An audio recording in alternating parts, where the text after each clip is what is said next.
more towns, more cities. I'll be home soon. Than anybody else's in the country. So you know that just about anywhere your business takes you, you'll stay connected to your biggest fans. Verizon Wireless. Join in. Now get 2,000 weekend minutes a month with annual contract. Free for life. On the WB Sunday, there was once a beautiful showgirl who dreamed the grandest dream of all. I got a 1 in 12 shot at a featured part in the crappiest casino in town. Don't say it out loud. You might jinx us.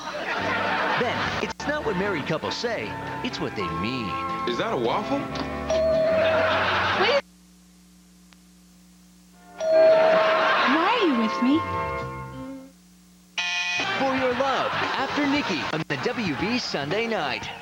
Most people who do drugs Not bad people. Bad people. Bad people. Or idiots. Or Fruit Loops. Or losers. Or boneheads. Fact is. Fact is, most people who abuse drugs Just don't know who they really are. and no matter what anyone tells you, Drugs don't have the power to change that. Change that. Change that. Think about it. Tonight's all-new Charmed featured new music from Stone Temple Pilots. Joey's all heart. I'm not interested in her sweater. It's what's underneath her sweater that counts. Next Friends. Tomorrow at 5:30 on the WB.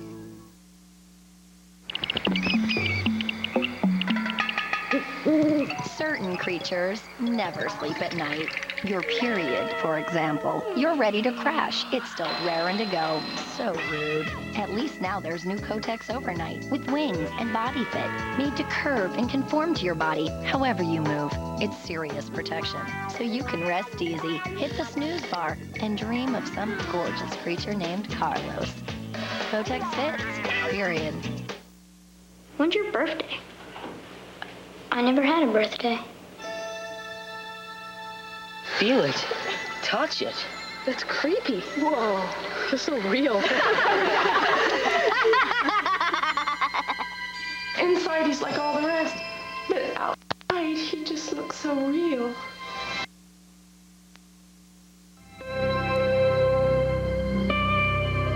Rated PG-13. Starts June 29th. The minute I color my hair, it's under attack. From wash out, dry out, fade out. New Neutrogena Color Defending Foam is a weightless leave-in conditioner with color-defending moisturizers. Plus, UV protection keeps color newer and truer. Neutrogena Color Defending Foam.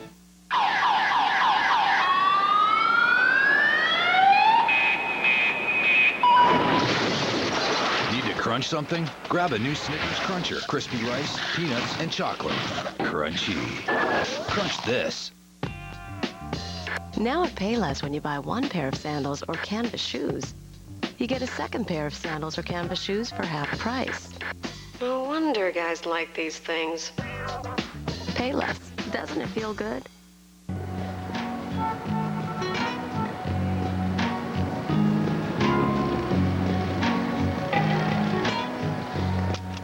New iZone convertible from Polaroid. The film is sticky, not the camera. We can't squeeze him into a half hour anymore. How you in here dressed like Puff Caddy? It's a full hour of Steve Harvey. Sunday on the WB. Time for the Jack in the Box Play of the Day. With time running out and their owner fearing the worst, things look bad for the Carnivores as Dallas corn dog kicker Arnie Asada lined up a chip shot for the win. But it was regulation football giveaway night at Carnivore Stadium, and a sold-out crowd responded. The Play of the Day is brought to you by the new Triple Ultimate Cheeseburger. 3 all-pro jumbo patties stacked with 3 slices of cheese. Eat like a carnivore. Go to Jack in the Box, where they don't make it till a carnivore orders it.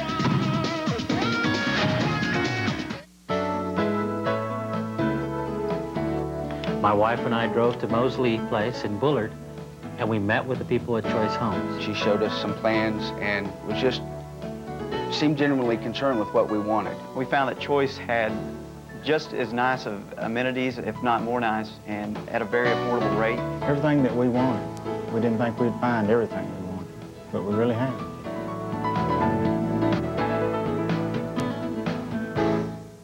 I've always loved working on computers, and in the Army, that's what I do. If you never thought about the U.S. Army or Army Reserve, think about this. There are 212 ways for you to become a soldier and work at a job you'll love. Call 1-800-959-ARMY for this free video to find out which job is right for you and discover the 212 ways you can be an army of one. I love what I do.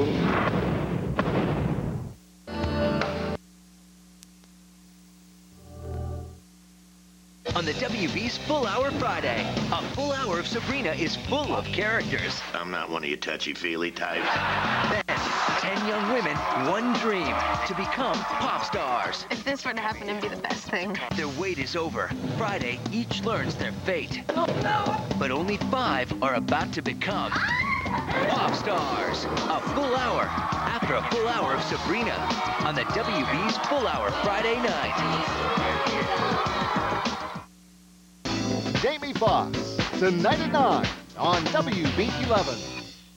Drew, tomorrow here on the WB. My wife and I drove to Mosley Place in Bullard, and we met with the people at Choice Homes. She showed us some plans and was just seemed genuinely concerned with what we wanted. We found that Choice had just as nice of amenities, if not more nice, and at a very affordable rate. Everything that we wanted. We didn't think we'd find everything we wanted, but we really have.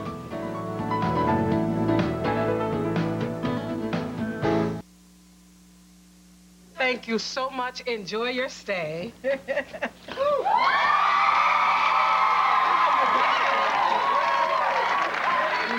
Now that was a good movie. Hey, I know one thing.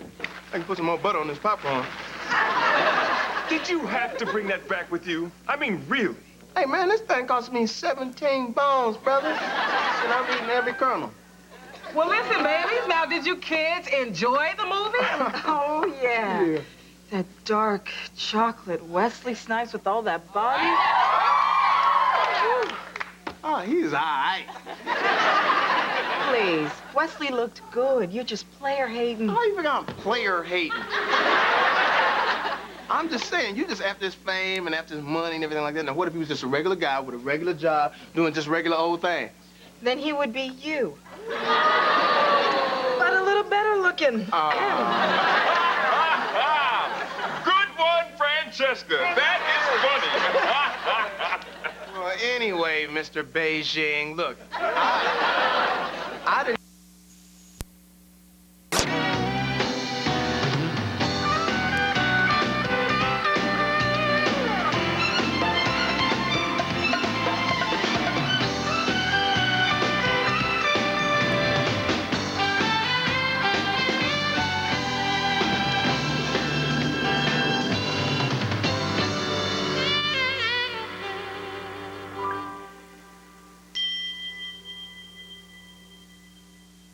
I don't understand.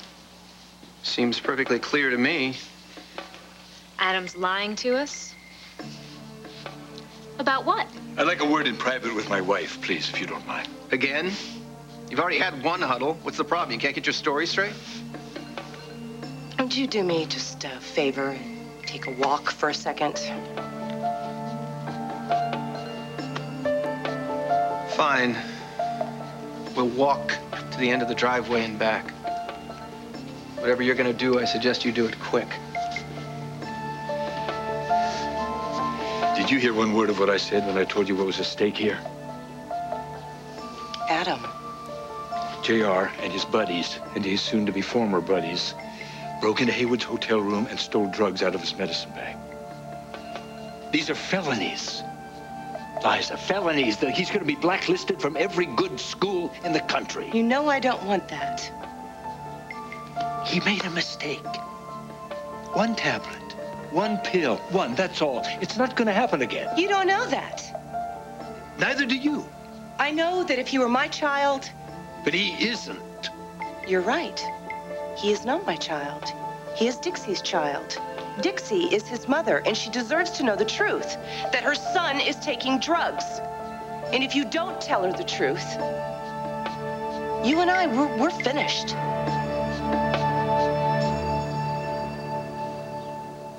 Leo, you don't have the good sense God gave little green apples. I thought I was very clear. I said not to take Laura out of the house. We didn't do that much. You're right. Talk that hand, because I'm not hearing it.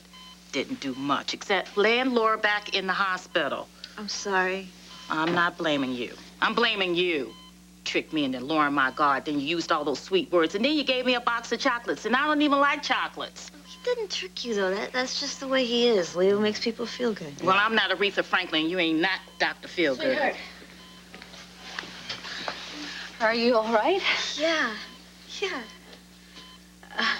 I got the call. I jumped in the car.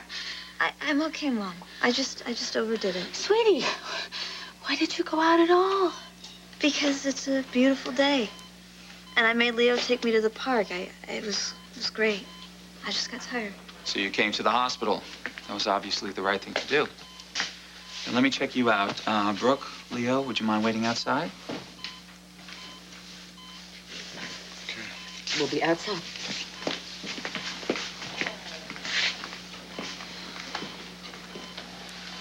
Nurse, would you check to see if those tests are in, please? All right. No running. Thank you.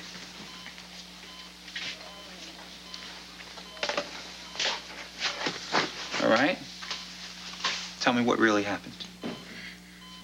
I woke up this morning and I had a pain in my chest. Why didn't you tell your nurse? Because she would have brought me here. And? And I would have missed my day with Leo. Okay. Let's see what's going on. All right?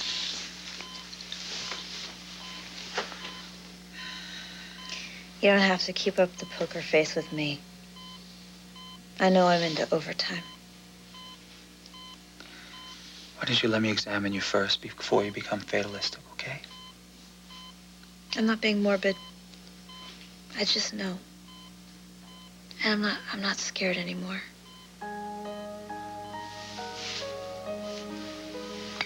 But I need you to help me. Of course I will, Laura. I'm not giving up, and neither should you. I'm not talking about myself. It's Leo and Mom I'm worried about.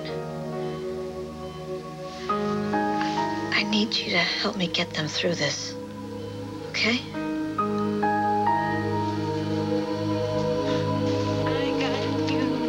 I got you. Princess. Alex, Luigi, what are you doing here? Well, they couldn't believe what was going on, so they wanted to come and check it out for themselves. Would you tell this man to stop teasing me? This is our honeymoon, and I have to dress appropriately. Yes, 2-week honeymoon. You're dressing like you're never coming home. Oh, no, we can't allow that. I know that Budapest is magical. You want to stay forever, but we miss you too much. Okay. I'll come home for your sake. Of course, we wouldn't be going at all if it wasn't for you two. Yes, thank you so much for the amazing gift. Well, I'm glad you had a change of heart. Ryan said that you were dragging your heels a bit. Yeah, it's just, worried about the finances. Well, worry no more because we have it all taken care of. You guys are going to fly in my private jet, first class, all the way. Corvina's preparing the house right now, so when you get to Vaudeville, you can have an entire wing all to yourselves. All right, and you're sure you two don't want to come along? On your honeymoon? I don't think so. Well, Vaudeville's enormous, isn't it? I mean, there'd be plenty of room for us to have our privacy and for you two to come along and maybe Edmund, Anna. And I repeat, it's your honeymoon. It's not a family reunion. I know, but, there's been so much weird stuff going on. Your brother disappearing. He appears and disappears. That's how he operates. What about Eileen? The TV producer's been using Jillian to get under Wildwood. It's the one who's been asking questions about your sister. And that worries me. Jillian, have you heard from her lately? No. Well, Edmund and Anna are in England, so they're out of the picture for the time being. And with you two on the jet to Budapest, I guess we have everybody out of harm's way. Everybody except for you and Alex. Oh, you see, the thing is, nothing's really happened since Gabriel's disappeared. I know you see a connection. But I don't believe that my brother came here to harm myself or Anna. Darling, people can be programmed to do some very terrible things. Yes, I'm aware of that. People can also learn how to love. Just like Ryan and I. Hey, why don't we propose a toast before we go? Do you have some champagne? Yes, I do. A bottle's on ice for our bon voyage. Excuse me. I would like to propose a toast to Vaudeville, Budapest, the old country, to my family and all my friends. I'd love to drink a toast to your family. And mine. Gabriel.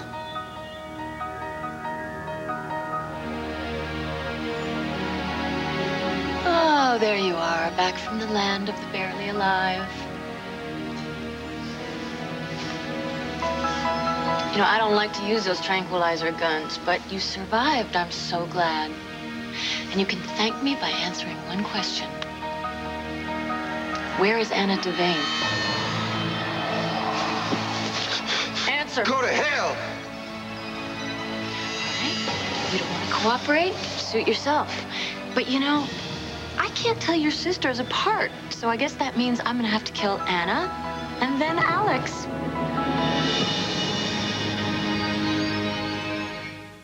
All My Children on ABC, brought to you by McDonald's. We love to see you smile.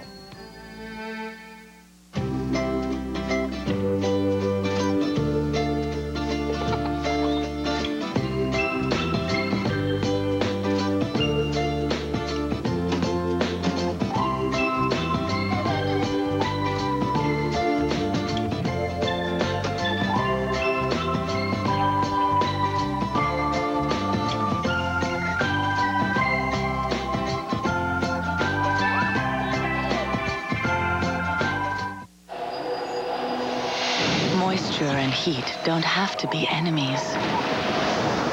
Help lock in your hair's moisture with your hairdryer and the heat-activated moisturizers in new Thermasilk. When it comes to allergies, I'm a pollen dust cat, but I found out that my allergy medicine was only for the pollen. So it's not my allergy medicine anymore. Not all allergy medicines are approved for indoor and outdoor allergies. Among leading prescription antihistamines, only Zyrtec is FDA approved to treat indoor and outdoor allergies. In studies, drowsiness was the most common side effect. Others included fatigue and dry mouth. Most were mild or moderate. Ask your doctor about Zyrtec. Zyrtec. That's Zyrtec. Lots of allergies, just one Zyrtec.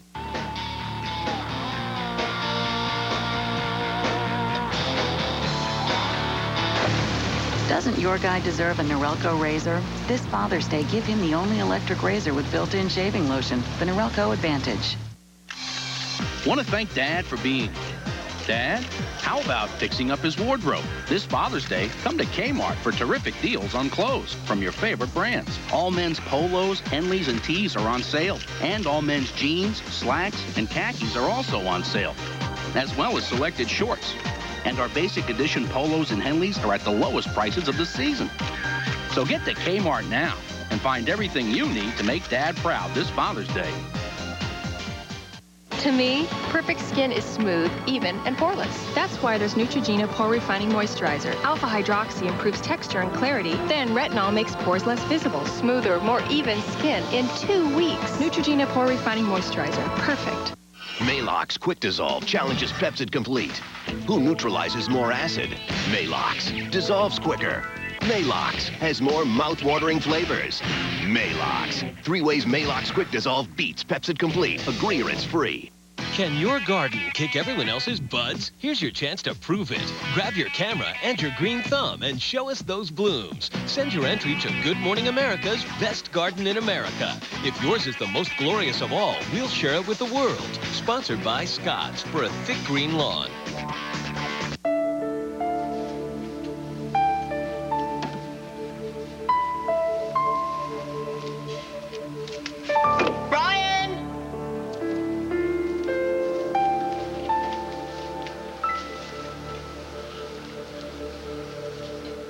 At your service. Thank you. Lady. Sir. Thank you, sir. Thank you. Okay. So, who would like to propose the first toast? I would. To our family, who have so much money that they're going to fly us to Budapest. No, that's not what I was going to say. Wait a minute. No, seriously. To our family, who every day show us how to be loving and generous. Alex and Dimitri. Here, here. If I could second that, please. My wife is a lesson to us all. With a heart so warm and open. But her judgment is a bit cloudy. That's not what I was going to say. That's what you were thinking. That's not what I was Would thinking you either. please not fight? We're not fighting. We're disagreeing very strenuously. Look, I realize I don't know my brother very well. So you don't even know where he is right now. I trusted my heart when it told me to love you. It wasn't wrong. It's telling me now that my brother isn't going to hurt me. Or Anna.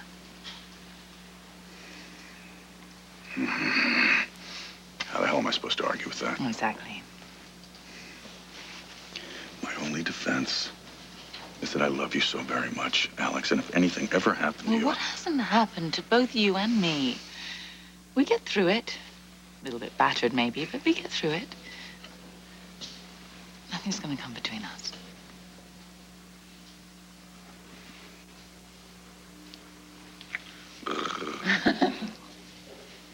One more toast. May the two of you disagree like this forever. Oh, amen. Forever. And the same to you. Oh, all right. Let's get out of here. We can finish packing. Okay, oh, yeah. Please keep it. The jet does have a weight limit. Will you hush? You can take whatever it is you want. You have a wonderful, wonderful time. Oh, thank you. We will. Because of you. Thank you. You call us when you get there. Yes, yes. We love you. Oh, I love you. I love you so much. Okay, Have a okay, good we one. love each other. Thank you. Okay. Let's We love you. Bye.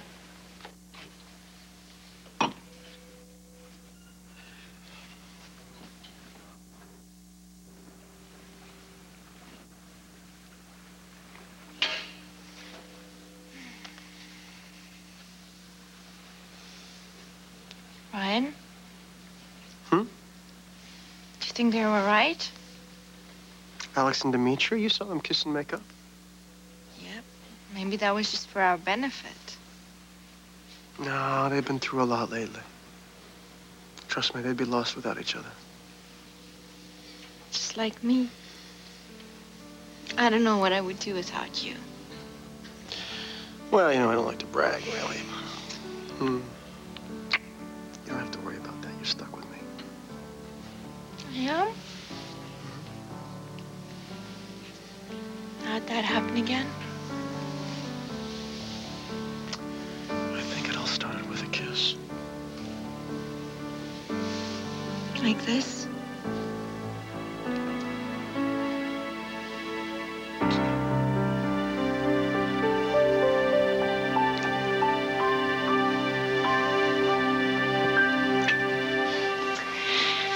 So, before I randomly shoot one sister, then the next, why don't you just tell me the truth? Where is Anna? Why are you doing this? Did Charlotte send you? Charlotte's in prison, but she was so moved to find out that you had finally reconnected with your long-lost sisters. Well, your sisters must be frantic by now, wondering where their little brother is.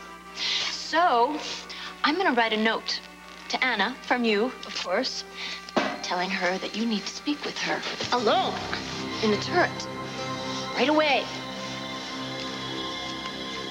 The second that she comes up here, I'm gonna pull the trigger. One shot to the head for Anna and one for you. Hey, can you breathe? Oh, good. I don't want you to pass out. 'Cause then you'll miss all the fun.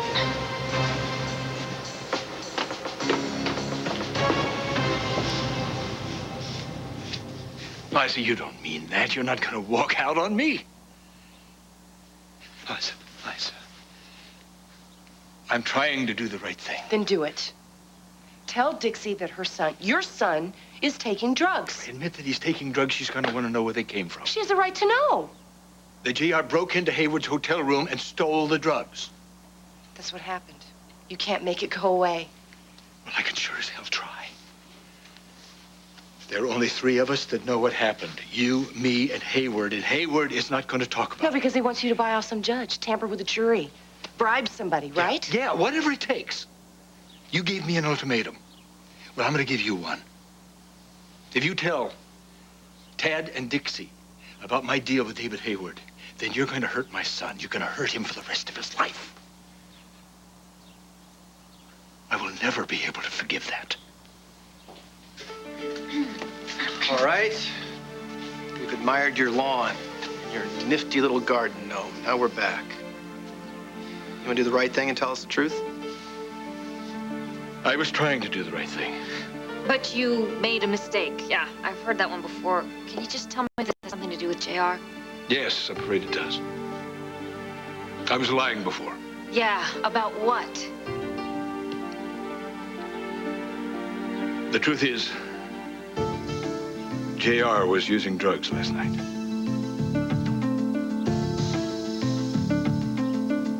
What is taking David so long? He's just making sure that everything checks out, that's all. How is she? Brooke, Don't start like that. Laura is in congestive heart failure, which means her heart is enlarged. It's not pumping properly. So her blood supply is diminished to her brain, her kidneys, other vital organs.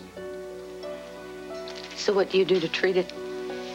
Well, we're gonna give her oxygen to help her breathe. And we're gonna make sure that she's comfortable. That's all you can do? I don't understand. We do. A few hours ago, we were just in the park. God, I did this. Leo, this is not your fault. This is the way the illness progresses. How much time does she have? It's hard to say. How soon before she can get a heart? I wish I could answer that, Leo, but I just don't know.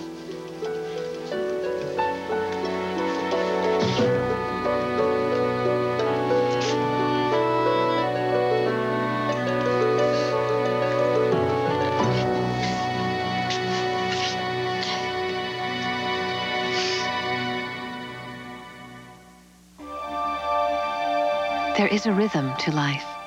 We sleep at night and wake in the morning. It's this sleep cycle that helps keep us in a healthy balance.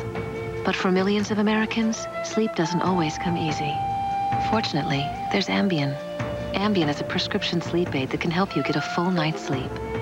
With Ambien, you fall asleep fast, stay asleep longer, and generally wake without feeling groggy the next morning. No wonder Ambien is the #1 prescribed sleep aid in America. Until you know how Ambien will affect you, you shouldn't drive or operate machinery.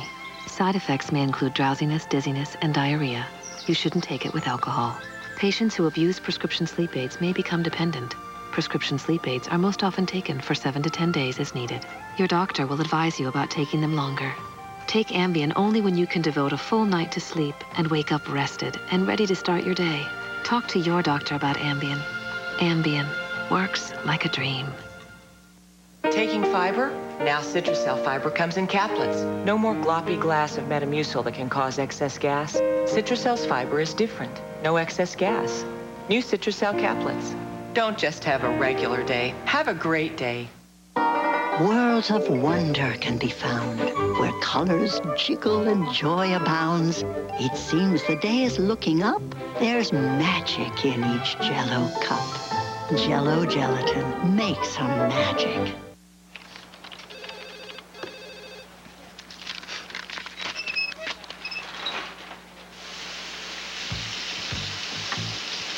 Introducing new shower-to-shower refreshing body cloths. With a light touch of fragrant powder, one cloth leaves you feeling refreshed and silky smooth. Like you just stepped out of the shower. Hi. No matter where you are.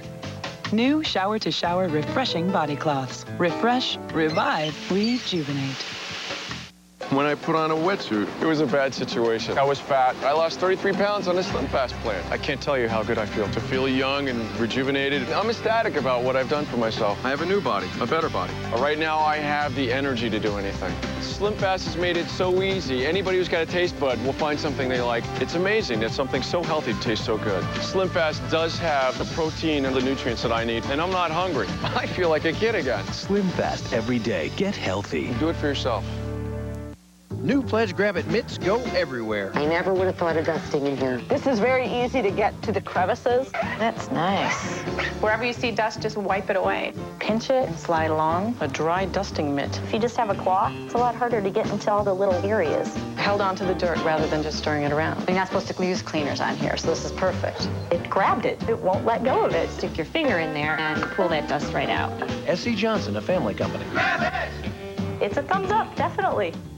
3 happy wives. They vowed to be faithful, but one is more likely to cheat. Is it the first-time mom, the model, or the housewife? Cast your vote online at abcnews.com. Tonight, 2020 reveals the surprising answer. What you learn may save your marriage. This is one game their husbands don't want them to win. Laura's tough. She can hang in there. So how soon until she can get a transplant? She's on the top of the donor list. That's good. But obviously we can't do a thing until we have a heart available. And when will that be? It's not for us to decide, Leo. Is there hope? Of course there's hope. There's a real chance. Then I'm not giving up. And neither is she.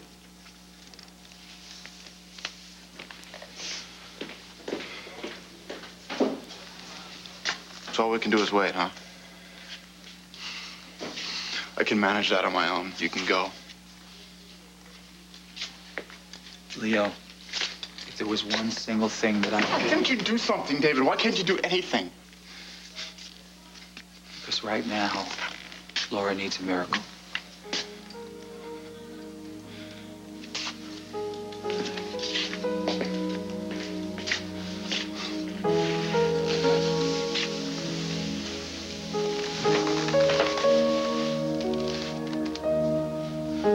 Leo, Laura's asking for you.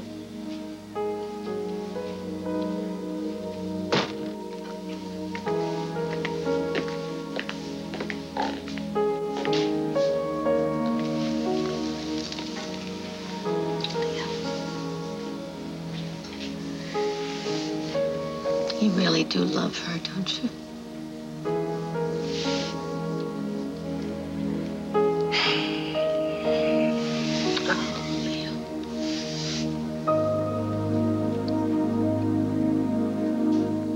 JR is taking drugs?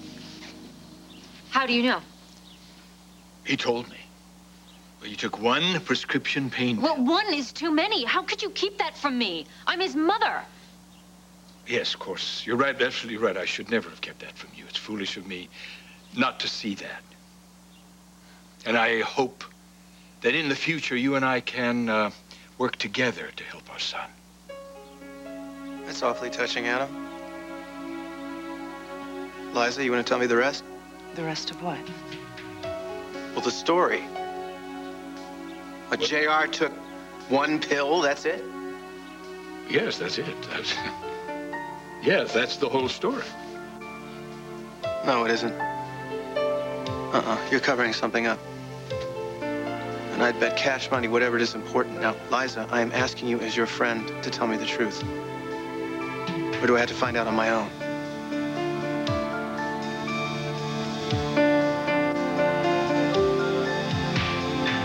I was just daydreaming about how proud I'm going to be when everybody finally gets to meet you in Budapest. They are going to be dazzled. Dazzled? They're not going to be thinking, where did she get this clown? No. I'm going to love you from the minute we pull up into the driveway at Vadzal. And then everybody's going to be standing there, you know, all the servants in their little uniforms. And then we'll have just enough time to unpack before the reception. Reception? Mm-hmm. Krivina thought it might be a good idea to invite a small circle of friends. Oh. Okay, so we'll sit around and have some tea with a few people. No. I'll never make you do something that dull. I think she said something more like, 400 people? 400 people? Only the creme de la creme of Hungarian society. What? To meet me? Diet soda of America, high life? Your friends are going to think you lost your mind.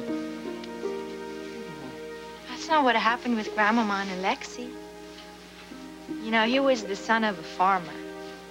But he had a noble spirit, just like you. He was strong and brave and loving. And she wouldn't have it any other way. I still have the dress that she wore when she presented him in court.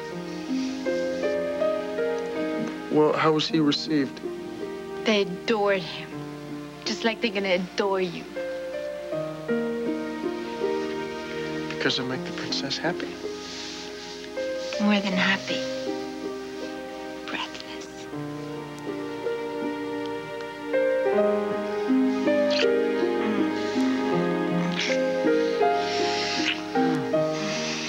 Don't you have to go get your passport? No. Yes. Oh, yeah, I better get going. Hurry back. I promise.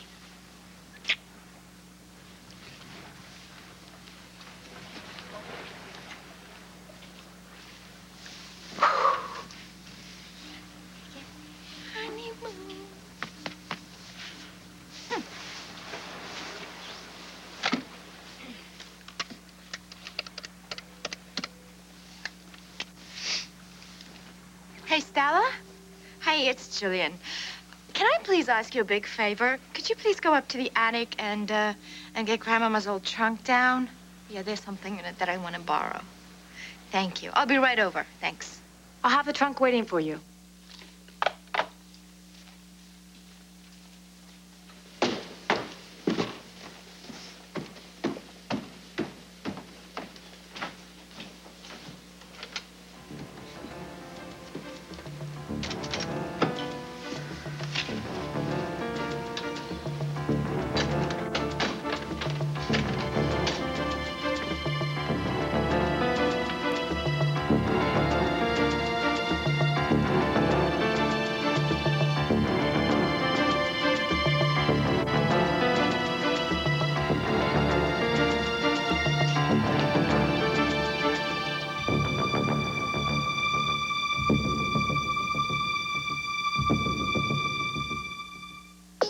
Take away the sexy clothes and underwear. And put on the silkiest thing of all, Caress Silkening Body Lotion. It can make every woman feel even more beautiful. Before you dress, caress. Ah, time to relax. What a time for bad heartburn. Try Extra Strength Mylanta. It works on tough nighttime heartburn fast. So go ahead, relax, if you can. Extra Strength Mylanta. Well, I sent my brother a present last year. It's a great day for a birthday. But this year I'm ordering from 1-800-Flowers.com, and I'm gonna send him a cake made out of fresh cut flowers. It's gonna smell so good. 1-800-Flowers.com is more than just flowers. There's all kinds of stuff for graduation and even for Father's Day. Hi, I'm Jim McCann from 1-800-Flowers.com. Visit us online or call us at 1-800-Flowers today.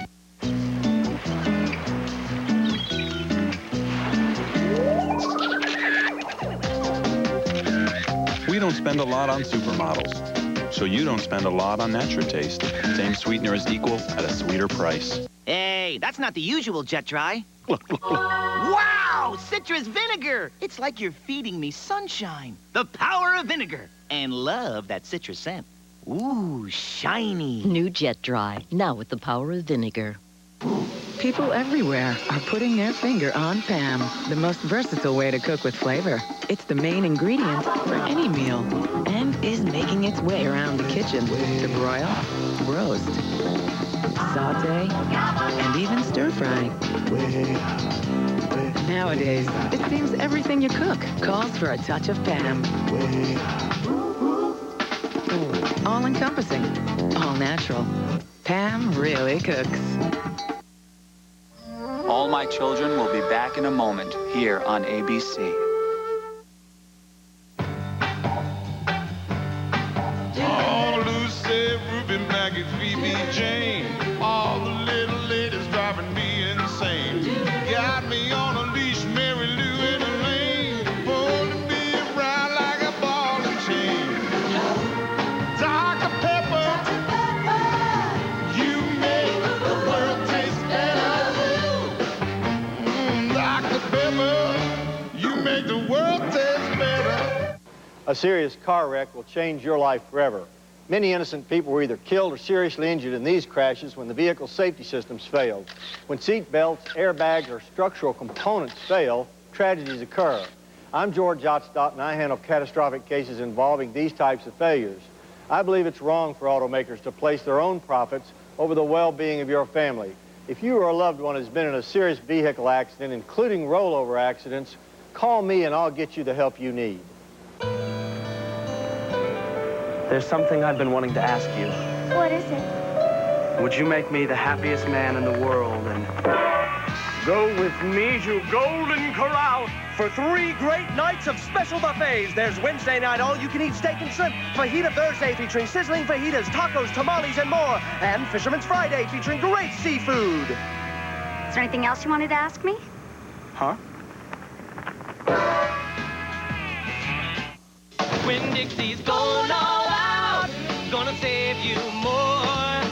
This Father's Day, treat Dad to delicious WD brand T-bone steak, a sizzling hot $4.99 a pound.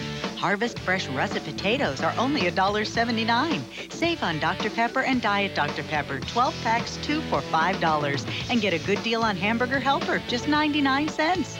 Winn-Dixie going all out for the great outdoors. Protect you and your family. Watch Stay Safe on 7, Tuesday night at 10.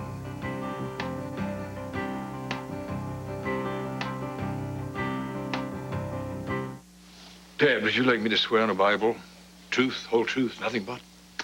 Yeah, why don't you do that? With any luck, you'd burst into flame. One thing's for sure, there's a lot more going on with JR than you're admitting to. You know, I think JR is upstairs. I'd like to talk to him, if you don't mind. Fine. I'll go get him. Thank you.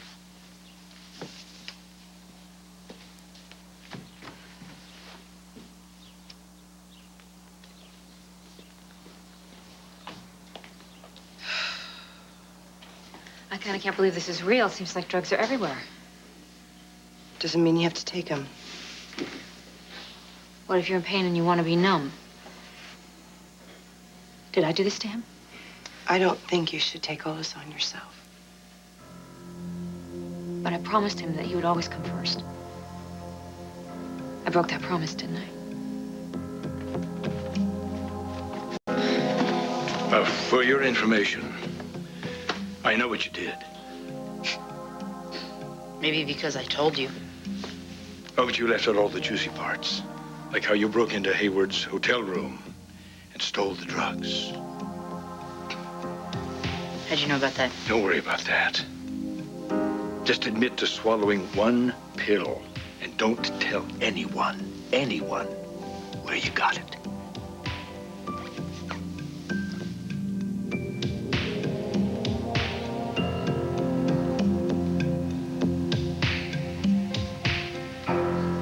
Am I wrong? Brooke, of course I love her. I'd be crazy not to love her. She's smart. She's beautiful. She's funny. But she was asking for you before and you didn't go into her room. How come? Do you feel more for her than you want to admit? I just don't want her to die. No. I know, Leo. Any friend would say that. Are you afraid of what you feel for her? I don't know. God, you're the one that asked me to do this. You're the one that asked me to spend some time with her. I wanted you to love her, and that was wrong of me, Leo. I don't want you to pretend something that you didn't feel. I'm not pretending anything, okay? I'm not doing anything I don't want to do. I'm doing it for my own selfish reasons. I like hanging out with her. I like spending time with her. That I can help her get through this. Laura,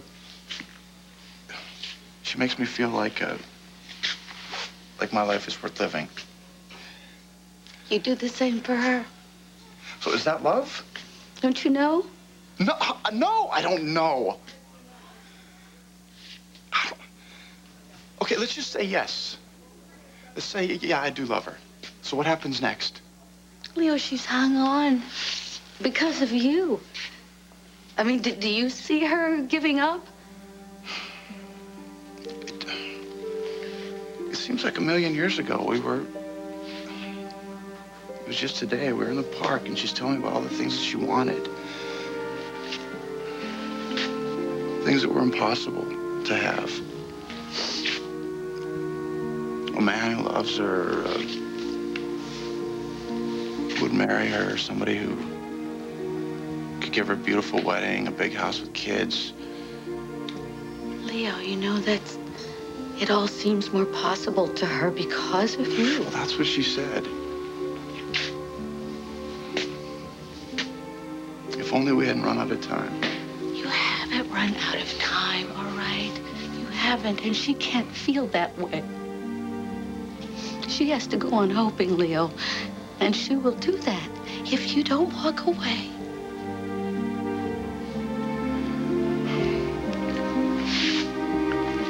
All right, I'm gonna stay by her side.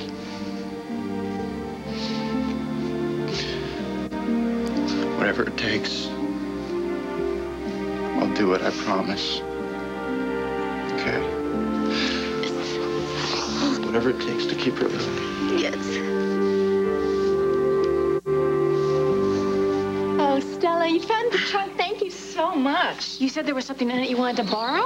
Yes, it's Grandmama's ceremonial dress. Here it is. Oh, wow, it's lovely. Isn't it? It is so perfect. Can't wait to wear it for Ryan. Alex.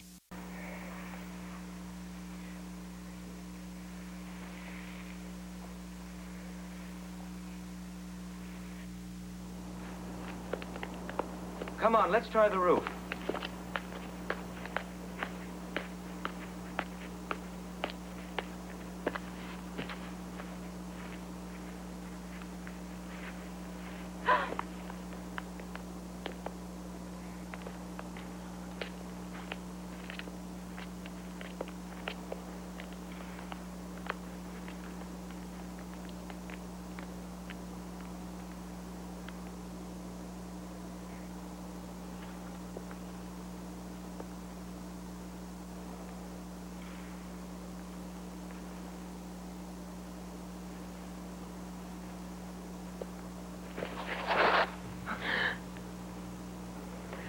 Rolf, please.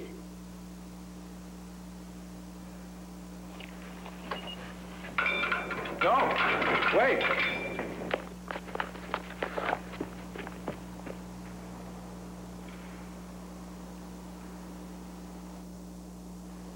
Maria? Children?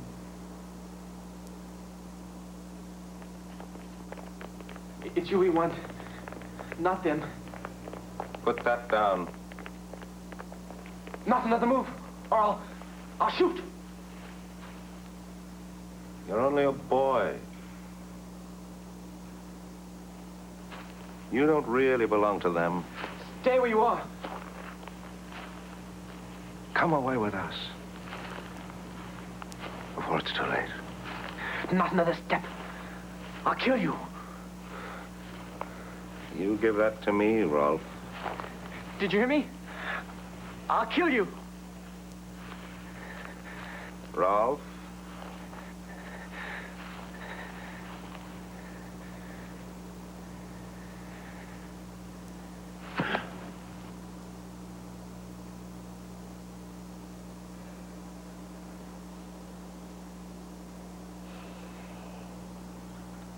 You'll never be one of them. Lieutenant! Lieutenant, they're here! They're here, Lieutenant!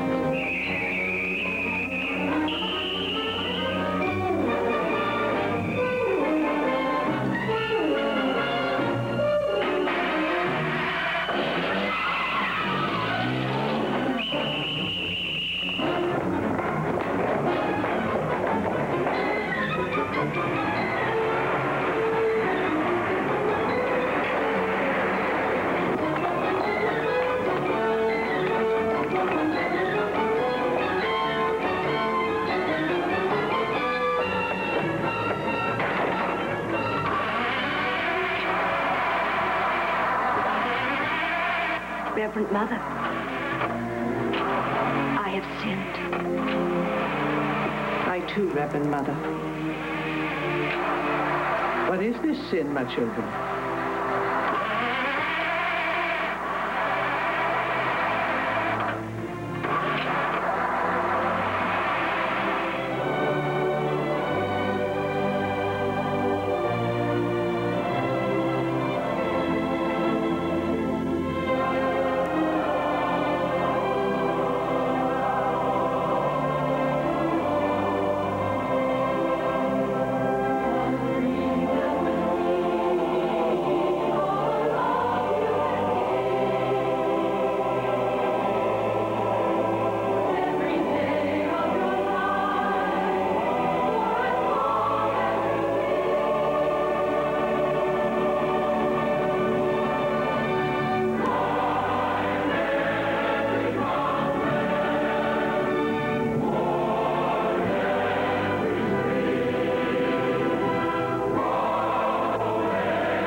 I know how anxious you must be to get this letter, but I think you'll find it was worth the wait.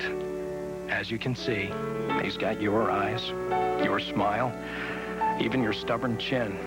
So we thought he should also have your name. Say hello to Jonathan Jr. Merry Christmas, Pop. We're coming home. Christmas and Kodak.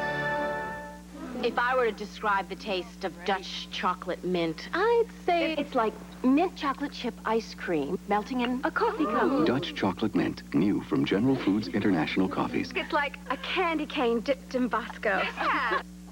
As a hospital volunteer, I've noticed instead of Tylenol, patients here get Anacin 3. A major hospital system replaced Tylenol tablets with Anacin 3. Same aspirin-free medicine as Tylenol, but it costs them less. Anacin 3 can cost you less, too. Later tonight. Saturday, it's a Bob Hope Christmas with Brooke Shields, Tony Randall, Morgan Fairchild, Reba McEntire, the All-American Football Team. The Bob Hope Christmas Show, Saturday. Saturday, the NFL plays here when the Chiefs battle the Broncos. Before your team takes the field, our team hits the air. NFL Live. Fried chicken Thursday, how time flies. Oh no, on Meatloaf Monday, my fish stick Friday, reporters do. You had all tuna Tuesday and hamburger Wednesday. Dad, my slumber party's a spaghetti Saturday. We'll be home early, spare rib Sunday. Oh, Dad. Ever get into a recipe rut where the same meals turn up like clockwork? Kroger can help with a free and terrific recipe each week. Chicken piccata. Isn't it Tuesday? I thought it was Monday. Alex's recipe of the week, because a little help can make a difference. Ivan Smith Furniture and Appliance is a small company that is growing. Our suppliers including Sealy, Broyhill, Stradlounger, GE, and many more, like the multiple locations of our stores. In fact, our 15 locations in the immediate Arklatex assures us of the very best buys from the factory. That's why Ivan Smith Furniture can assure you of the very best values. For a great deal and a large selection of quality home furnishings and appliances, come to Ivan Smith Furniture, serving the Arklatex with value. Merry Christmas from all of us at Channel 6. There is more trouble in the East Texas oil fields tonight. And the Budget Act swung at LSU Medical Center today.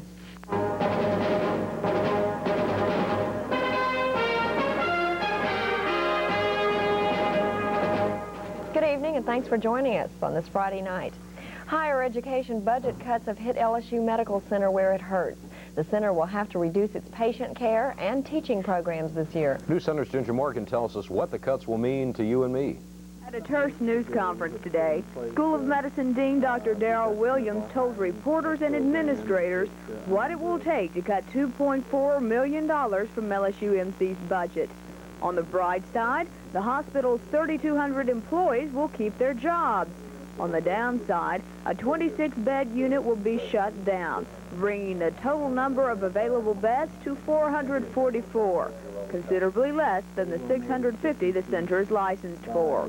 Other cuts will also be made. That an admission, for example, will have to be planned more carefully.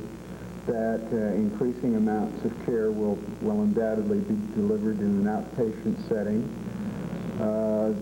Superior said I was quite good at both. She taught me to play the piano, too, you know.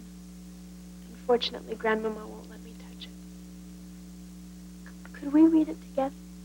I think so. I'll play all of the other parts, and you read Mary. Let's start here. Forgive all evil toward me of all men, deed or device to hurt me. Yea, I would not bear one heart unreconciled with mine when mine is cold.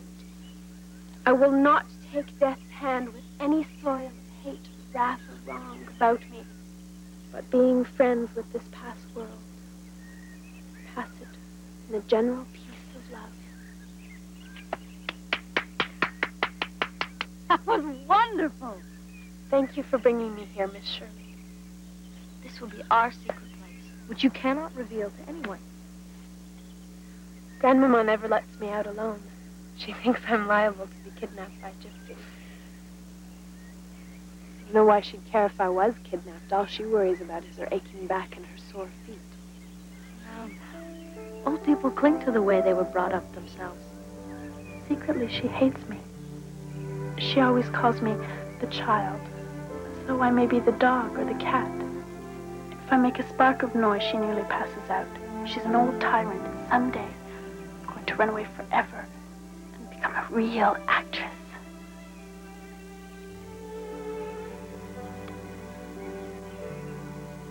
Why have you never lived with your father? He's very occupied with his business affairs. I was at 2 other boarding schools before I came to this one. But he brought me here so I'd be close to Grandmama and so he wouldn't have to worry about me. I'm sure he means to do what's best. What Jen Pringle said about Papa hurt, you know. Because it's true. Dear Papa, I want so much to return to KLC. No, I would like to ask you to allow me to go back to KLC next term. I was at the top of my class before I left, and I hoped you'd be proud of my grades. Please understand it was all a mistake. I tried to reach you in Baltimore, but I suppose you never received the letter.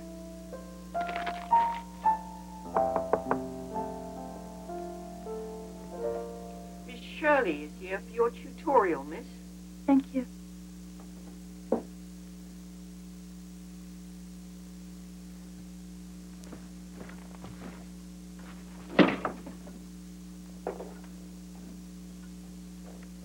Shirley, Grandmama will eat you alive.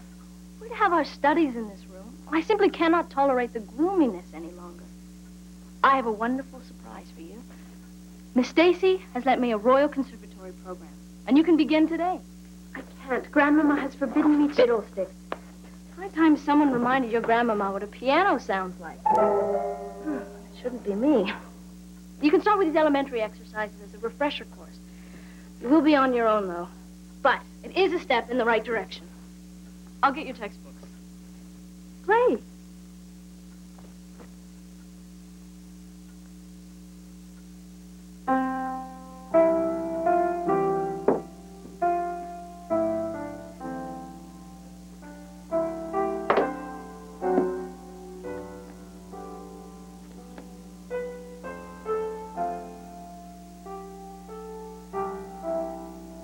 Pauline, come here, girl. We will answer and we will tell them we cannot accept. Mama wants her stationery, Abigail. Who on earth is making that confounded racket? That piano isn't meant to be played. Get away from there, child. Who gave you permission to play that piano? I'm sorry, Mrs. Harris, but Emmeline must be allowed to devote some time to musical studies. I don't believe in young girls playing the piano in public. It tends to make them bold and forward. I think perhaps you are wise, Mrs. Harris. However, I'm told that most of the young Pringle girls in Kingsport have private lessons. Huh? You just wouldn't want to be accused of negligence in Emmeline's proper upbringing. Well, who gave you permission to open those windows? I just wanted your staff to see how dusty this room is. It's a thorough going over. Well, have it your way. You young people are all so giddy. Pauline wants to go away and leave me. Only for the day, Mama. Only for the day, says she. It doesn't seem to occur to anyone that I'd like a day out of this confounded wheelchair. You may not have the use of your legs, Grandmama, but there's nothing the matter with your tongue. Don't you dare to be impertinent, child. I know a girl who died in her sleep after being impertinent. Pauline, what is it? My cousin Louisa is celebrating her wedding anniversary in Fredericton next week. And I was her bridesmaid 15 years ago, and I'd do anything to be there. Well, if I die alone while you're away, Pauline, I leave it to your conscience. I know what a burden I can be. Mama, please don't excite yourself. I'm not going to go if you're not willing. I will excite myself. Can't I have a little excitement to brighten my dull life? Oh.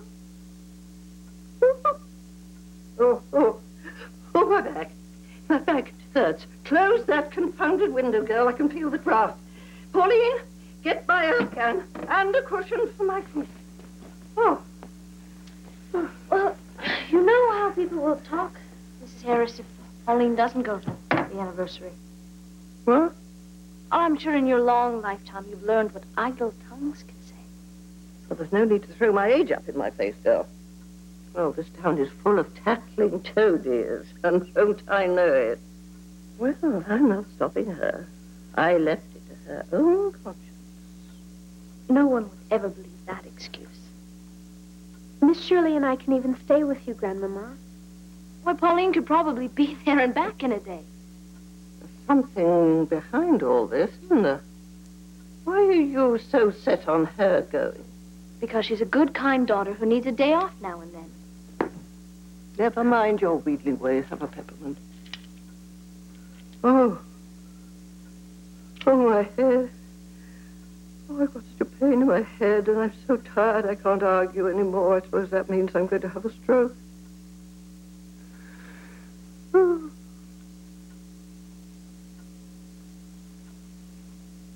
All right, you can go. But if you catch flu and get sick, don't blame me. Thank you, Mama. Thank you. You're so good to me. I wanted to go to Cousin Louisa's so much. Mama, I only have this old black taffeta to wear. Do you Black taffeta is quite good enough for Louisa Hilton's wedding. She'd dress in scarlet, that one, if I let her, and only waiting till I'm dead to do it. As long as I'm alive, you will be decent Pauline Harris. All right, Mama. I'm just going to be glad inside and not even think about what I'm wearing. And I'm sure that you'll get along with Miss Shirley splendidly, Mama. I will not take death's hand with any soil of hate or wrath or wrong about me. But being friends with this past world, pass from it in the general peace of love.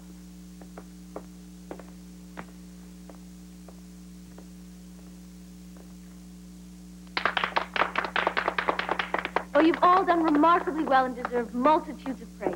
Now make sure you have your lines down pat for next Friday's rehearsal.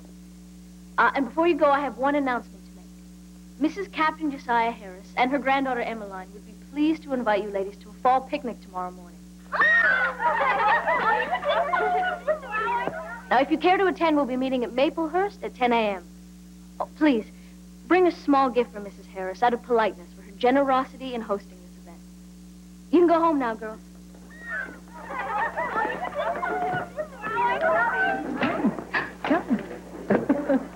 They look wonderful.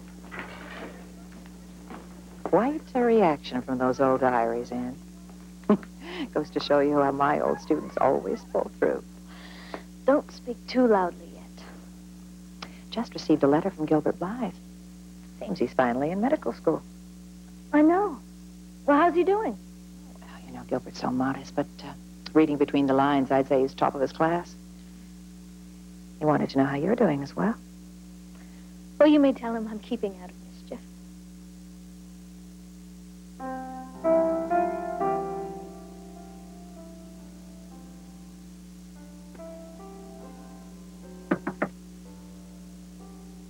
Come in. It's only me, Pauline. Shirley. How do I look? Dreadful. You simply cannot go in that old thing. I am going to lend you my best dress. Oh, my dear, no. I'm on tenterhooks as it is. Mama might change her mind. Oh, don't be silly. Get up. Take this black taffeta off. You can put this on underneath and change at the party. Oh, but to deceive Mama, You wouldn't want to bring bad luck to a wedding anniversary in this black thing, would you? No.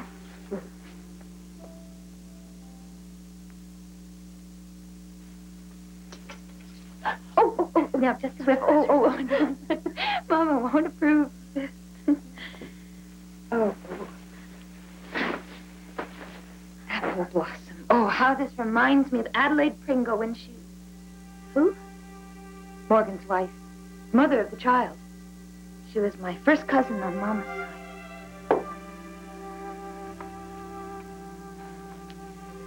see. Pauline, what does your brother never visit? Oh, Morgan, he's become just like Papa, always ordering people about, no time for anyone else. He used to be so robust and handsome. And Adelaide used to love music and parties.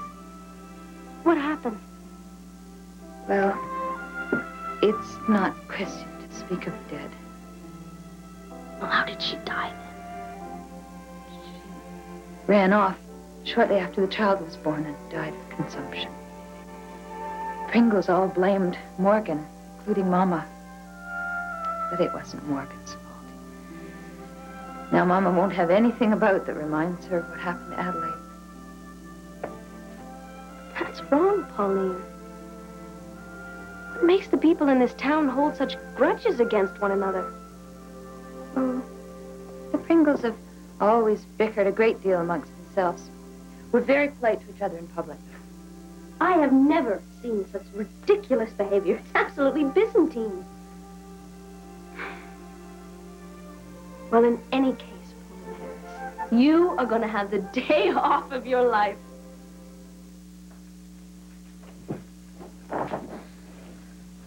Good morning, Mrs. Harris.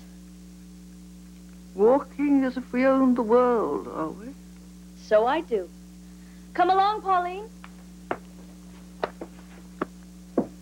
I'm ready to go, Mama.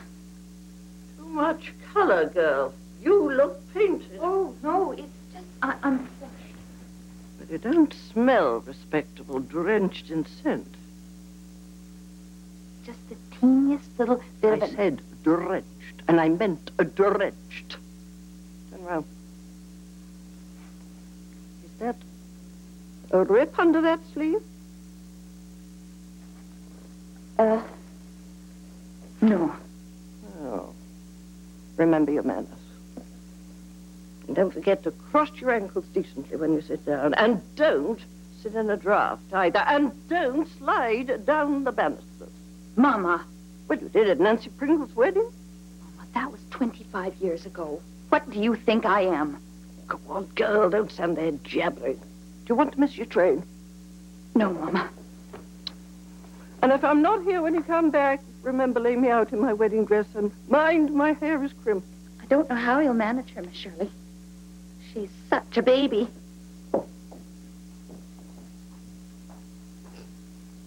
I never thought I'd ever get a chance to visit neighbor of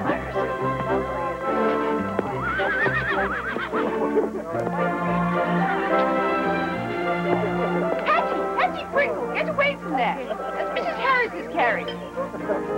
It's outrageous. I haven't been out. If I catch cold, girl, I shall hold you responsible. Nonsense.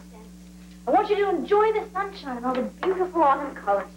We'll have a lovely carriage ride, and you can criticize everyone who pass by. That's a very strange idea, Miss Shirley. That's not Christian. It's simply not Christian. What is the meaning of this, Miss Shirley? I won't stand for any more of your monkey shines. You have such handsome carriages, and you never use them. You put them back, do you hear? They've not been out for 7 years. All the more reason to bring them out and use them. Stop being so selfish. Good morning, girls. You look lovely. You wheel me back in, do you hear? This is anarchy. Who are these rebel roses? Oh, dear saints above, I shall swoon. I can't stand all this fresh air. Such a pretty day. I thought you could host a picnic for the school. I don't eat my lunch outside with anyone, gal. I'm not a raggle-taggle gypsy. Take me in. Take me in. Mrs. Harris, some of these young girls are Pringles. Pringles? Yes. And you don't want them running home and telling tales. You'll pay for that. If I catch a chill... You said you wanted a day off from your wheelchair anyway, Grandmama. Be quiet. Good morning, Mrs. Harris. You look awfully chipper. Thank you, Alec McGinnis. Thank you. Well, what does it matter if I die anyway? I've been living on borrowed time for too long as it is.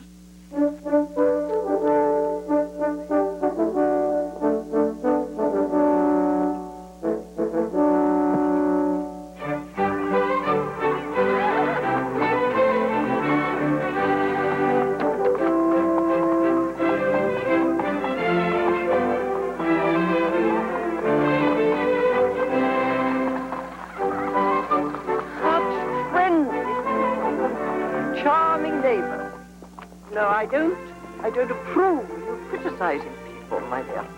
No. May I ask, is that all of your own hair? Yes, every bit. Pity it's red. But I believe red is becoming quite popular again. Thank you.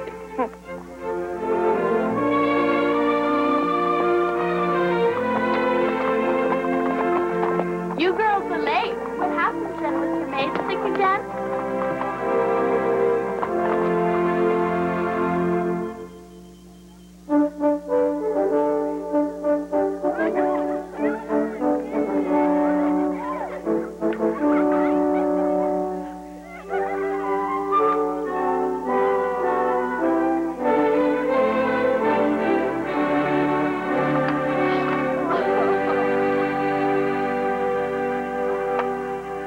And another one?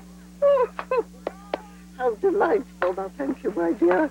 This is my gift to you, Emmeline.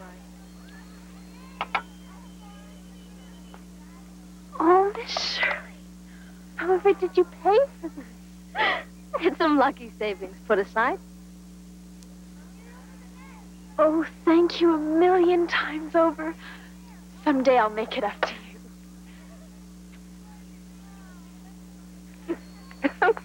Now, wasn't that sweet of all these girls to give me gifts? Yes, it was. I rather like your laugh, Miss Shirley. That nervous giggle of Pauline's gets on my nerves. Well, I hope she has a wonderful time at the party. She's probably overeaten and made herself ill, like her father, that girl. Yes, he never knew when he'd had enough. Did I ever show you Josiah's picture, Miss Shirley? Why, he was very handsome. Full of heroic spirit, I'd say. Yes, he was the handsomest man in Kingsport. He adored me. We consulted each other about absolutely everything. Mind you, we didn't always agree. No. He had his fits of temper. Oh, yes, and so did I.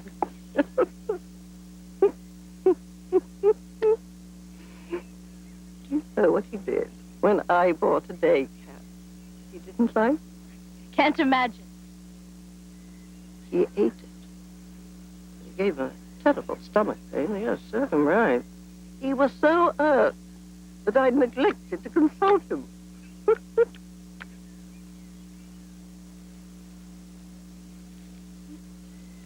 Could he go away and leave me alone and crippled like this? Dying was the only thing that he ever dared to do without consulting me. Well, not too long before we're together again. There's no man like him. No.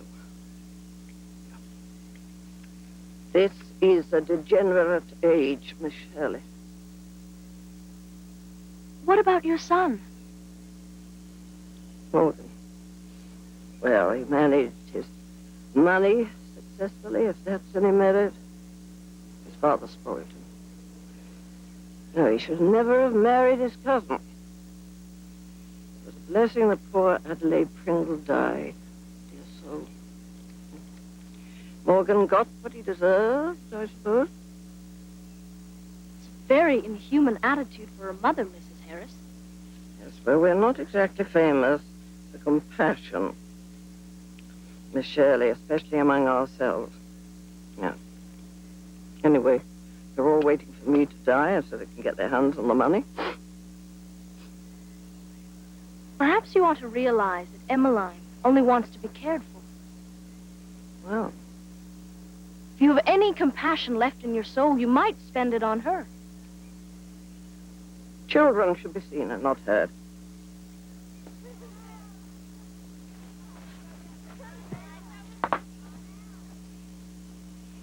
You seem to be very broad-minded in your opinions, Miss Shirley. It's the nicest compliment anyone's ever paid me, Mrs. Harris.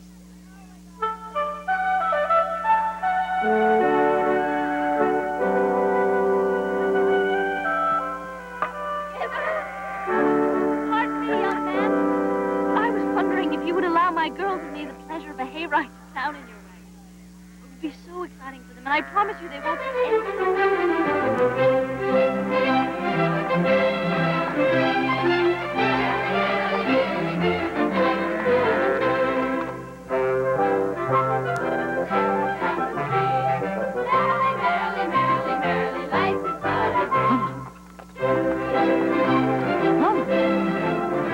You'll simply have to go.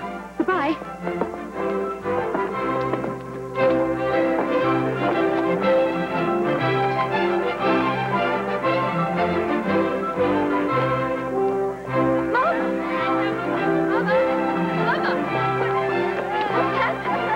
Mama, are you all right? Cat. Mama, I can't remember. Pauline, will you calm yourself? You sound hysterical. Seen me wear a hat often enough, girl? Miss Shirley suggested an al fresco lunch. It was most enjoyable. I've been so anxious about you, Mama. I was worried sick the entire party. Will you stop fluttering, girl? You fidget wreck. Pauline, did you have a good time at your wedding party? Oh, my, yes.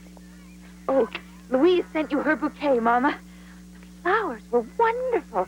The parlor was a bower. Like a funeral, I suppose. And the minister married Cousin Louise and Maurice all over again. Delicious. Wally and Emily send their love, and, oh, Emily has the most delicious baby. It's because there's something to eat. Babies are common enough. These are never common. Each one is a miracle. Well, I had 2 of them. I didn't see much that was miraculous about either of them. Mama, you're so bright and cheerful today. However did you two get along, Miss Shirley? I let her have a head, and we got on well enough. I don't care what the Pringles say. I think you're quite good looking.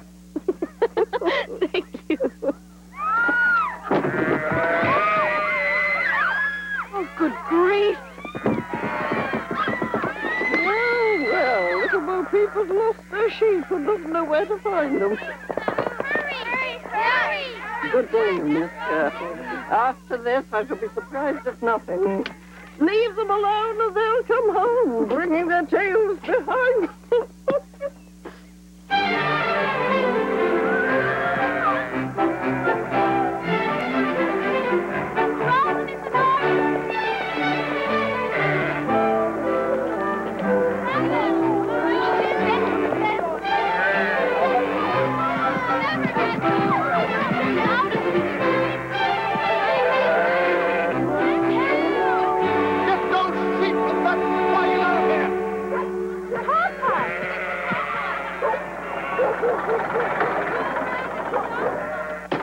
Emily! You were told to stop wearing those ridiculous spectacles outside. Your eyesight will never improve if you constantly wear them. Yes, Papa, but Miss Shirley gave me these new ones, and... Go inside. I mean, immediately. But... Hurry up. Young man, who's responsible for this? Is this your wagon?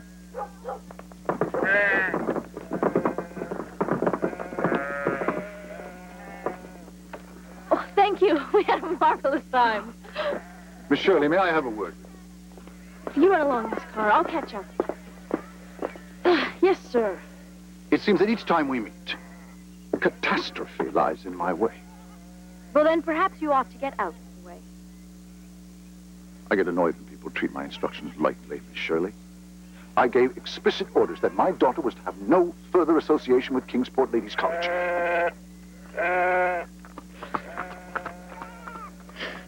Would you mind telling me what the devil you're doing here? We've been on a country picnic, sir. Hosted by your mother. My mother? She authorized taking out all those carriages and inviting all those girls? No, sir, I did. And as she has nothing better to think about than herself, I felt it was high time someone tried to help her. Then you really are as insane as all the rumors I've heard about you.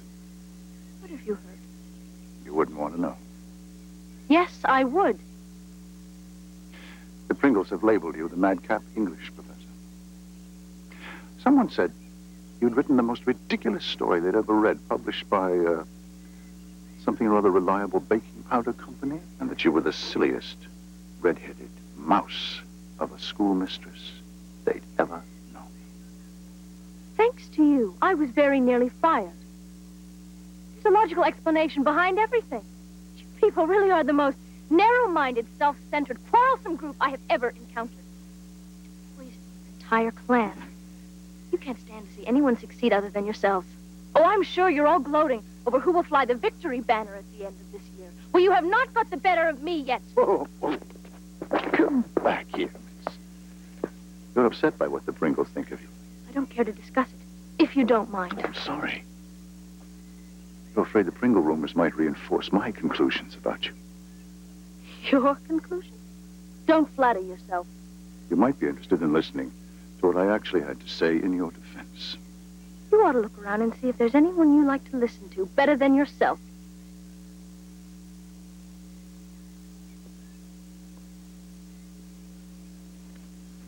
I took it upon myself to see that this was delivered to you. I'm sure you're far too busy to forward a change of address to your daughter. If you weren't so self-absorbed, sir, you'd realize there's a little girl who desperately loves you. You can go.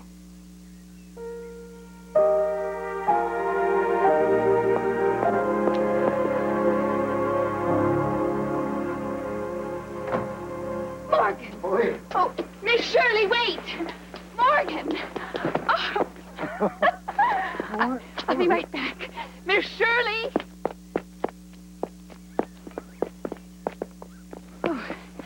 Oh, Miss Shirley. Thank goodness you didn't let Mama see me getting out of that fellow's carriage. Pauline, you're positively trembling. Oh, it was heavenly. I simply have to tell you everything. Isaac Kent drove me home. He used to be an old beau of mine. Well, no, hardly an old beau. He never had any real intentions, but we did used to go driving around together. He paid me a compliment. He said, "Your hair looks as much like molasses taffy as it ever did." I hope there wasn't anything improper in his saying that. Oh, nothing whatsoever. He asked me to go driving again.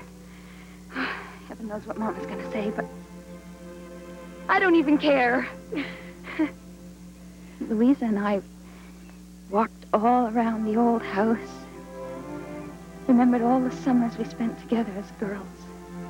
Saw the lilac bushes that we planted years ago. I don't know. I just never had such a wonderful day. Pauline, I'm so pleased. How can I ever repay you? I just wish you didn't have such a difficult time here. Oh, I don't even mind coming home somehow. Morgan's here for a few weeks on business. I hope it will be just like old times. After all, Mama needs me. It's nice being needed, isn't it? Oh, thank you, Miss Shirley. Oh, no, you keep the dress. Heaven knows you might get to wear it again. God bless you. You've done more than you'll ever know.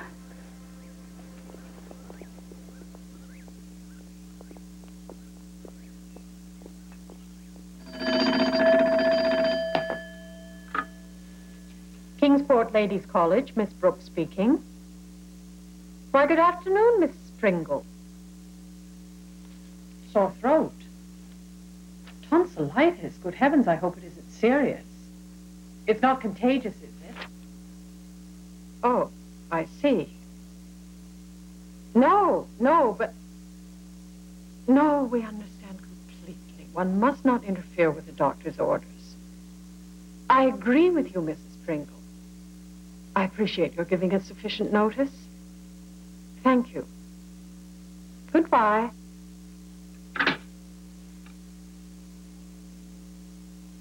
Jen Pringle will not be performing this evening.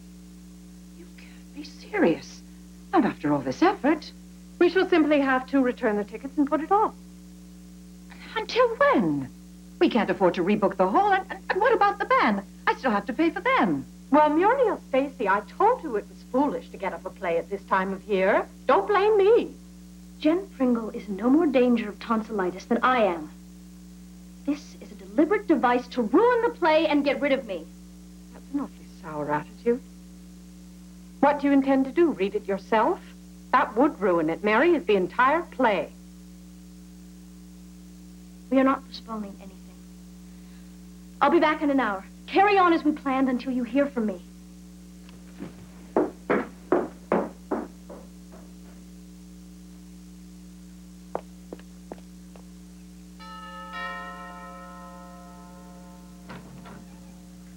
Miss Shirley.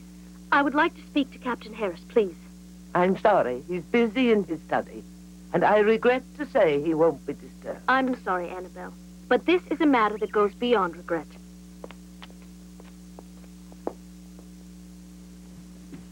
Come in. A look at the shipment in Boston. On Monday, all right. I apologize for interrupting you so rudely, sir, but I'll be brief. Because you've withdrawn your financial support from the college, we have been attempting to raise the balance of our operating costs through the production of a benefit concert scheduled for this evening. Now our concert is threatened because Jen Pringle, our leading performer, has called in ill at the last minute. Emmeline knows the part cold. We've been studying it together. This opportunity would mean everything to her. I know what you think of me, my methods, and the school, but I beg of you to let her perform with us tonight. I take it then your job is on the line. I intend to see this through, sir. You have no business interfering here, Miss Shirley. Emmeline is far too easily influenced for her own good. But under the circumstances, I feel I owe you an apology for some of the things I said the other day and for the trouble I've obviously caused. I meant no harm. Please, that was my own fault. Perhaps I reacted hastily, taking Emmeline out of school. The Pringles like to throw their weight around this community. You might say, I took Emmeline's expulsion as an attack on myself. But I thought you supported the general consensus. Please, don't lump me in with that lot. Kingsport is a very insidious town.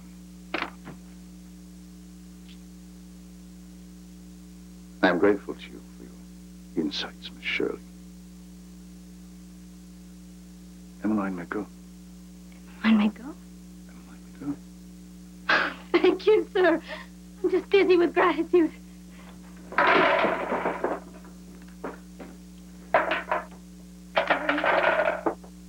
Miss Shirley. Miss Shirley, you and Emmeline hurry along. Pringles will be sharpening their knives. Thank you.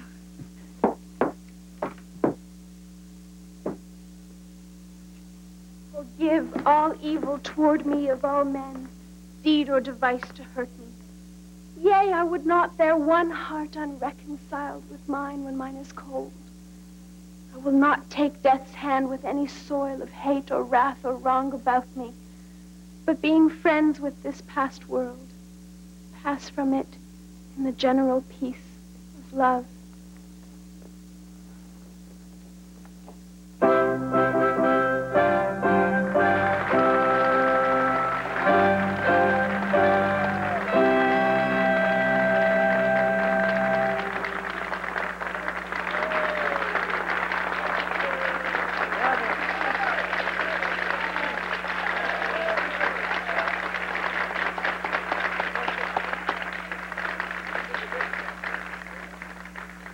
Thank you. Thank you all so much for your, well, overwhelming support for this evening's benefit. I would now like to introduce to you KLC's brilliant young English professor, an individual who has overseen every last inch of this production and whose inspired direction has brought forth such magnificent performances from your daughters. Miss Anne Shirley.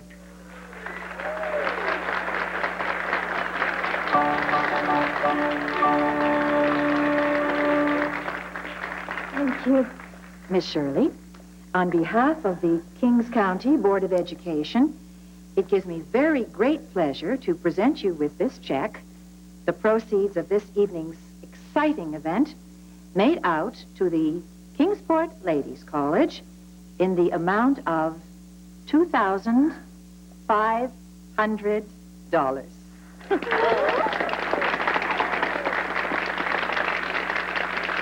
Thank you, ladies and gentlemen. It would be impossible for me to speak without having by my side the three other energetic supporters of tonight's event. Miss Carr, Miss Mackay, and especially our beloved principal, Miss Catherine Brooke, who have all worked so tirelessly on this production.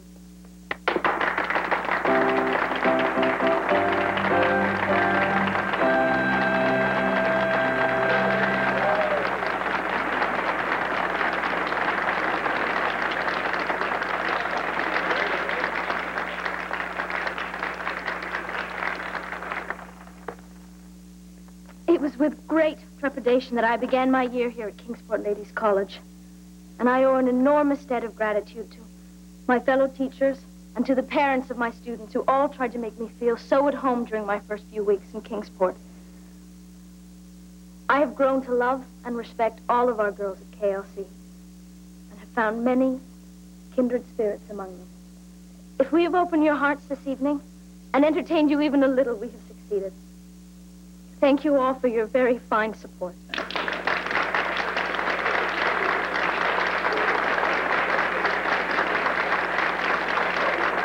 Oh, thank you. Very good. Thank you. I can't thank you enough for what you've done for my Myra. She's got along better this term than she has in a long time. She's a joy to teach. Thank you. I just hope they all realize what a jewel you are, my dear. I know some of the other Pringles have been abominable, but I don't care what they say. You can board with me next term.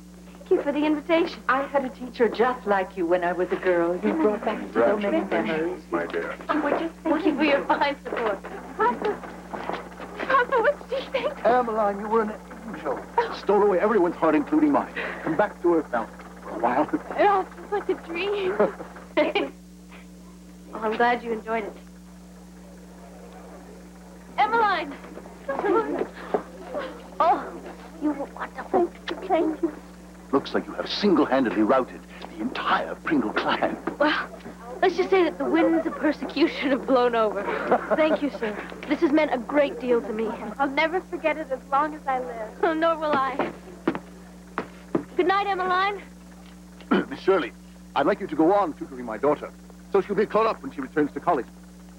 I'm prepared to make it worth your while. Only if you put my wages back into supporting the college. You're asking me to renegotiate. Yes. You have a deal. Thank you. Good night, Emmeline. Good night.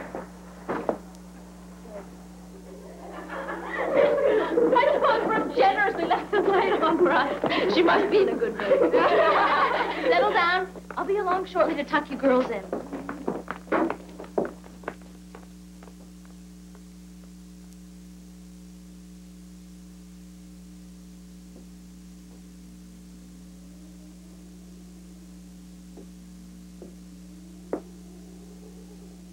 Isn't that ring around the moon enchanting?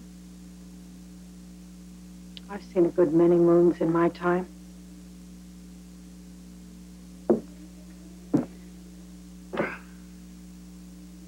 You haven't seen this one. Sit down. Let's let it just soak into our souls. Isn't it a marvelous evening? Make a fool out of yourself, please.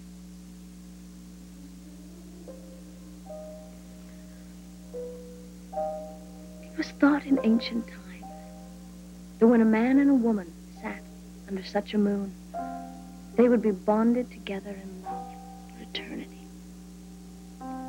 Love. If I died tomorrow, not one living soul would miss me. What is it you want, Aunt Shirley? To be your friend. I don't have friends. I don't have your notable gift for doing the Queen Act, always saying the right thing to everyone. say you like people to be frank? Well, I'm going to be frank. It's your own fault that no one likes you. Catherine Brooke, you are all prickles and stings. I know I'm unsocial and people hate me. Do you think it doesn't hurt that I'm always neglected and overlooked at social functions? I'm sorry. I've never been able to swallow all the snubs and pokes I've received during my life. I remember every single one. For 15 years, I had to endure relatives who cared as little for me as my dead parents. I lived in third-rate boarding houses that froze in winter and stank in summer. I've worn their cast-off clothes. Fortunately, I had brains. I made it through college and I paid back every cent. Oh, yes, I'm independent now. The truth is, I hate teaching.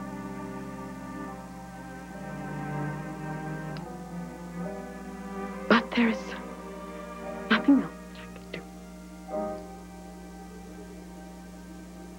Look at you, little messenger of optimism. But how long will it last? 5? Maybe 10 years before you wither inside of this endless monotony. Prepare to join the ranks of cold, uninteresting spinsters who have chosen a professional career. Sure.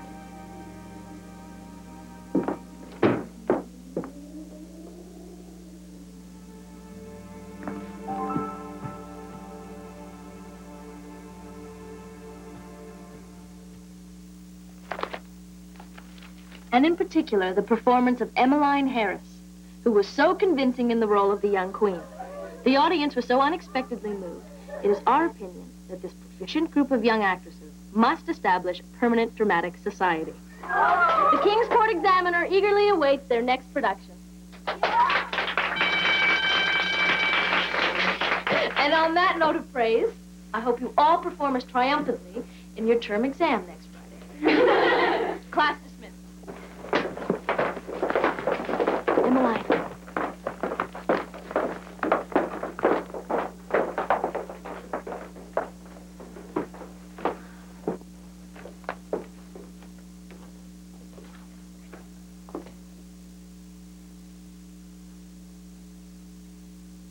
I'd like to apologize for the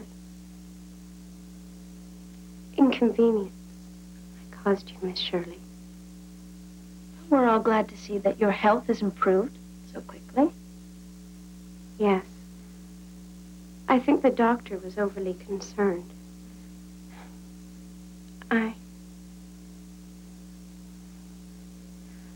I hope I may stay in the Dramatic Society if you're going to continue.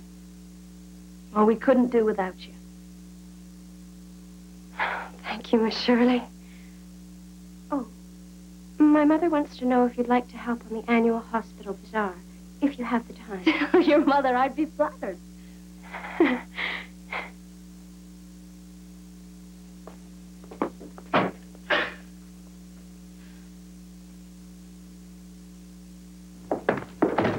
Good afternoon, girls. Anne. Hello. The board was totally enthralled.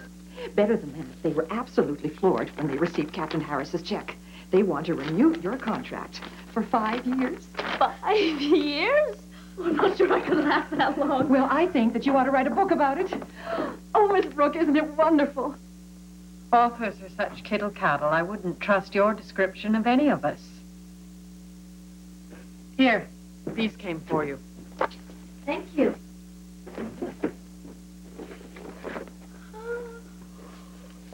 Oh. Thank you again. I would like to return the favor. I'd be pleased to have you escort my family for a short visit to Boston when I return in a month. Oh, yeah. Sincerely, Morgan Harris. Oh, beautiful.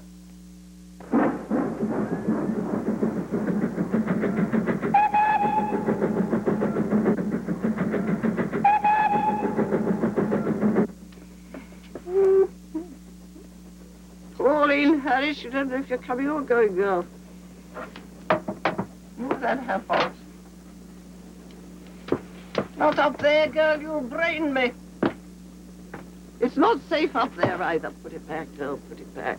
Lower the blind. It needs to be just about 1 inch lower. Oh, Pauline. Pauline. No, you've done it. Oh, my goodness. Oh, that line makes my headache work. I'm sorry, Mama. Oh. Well, you've got your color back, Mrs. Harris. You must be feeling better.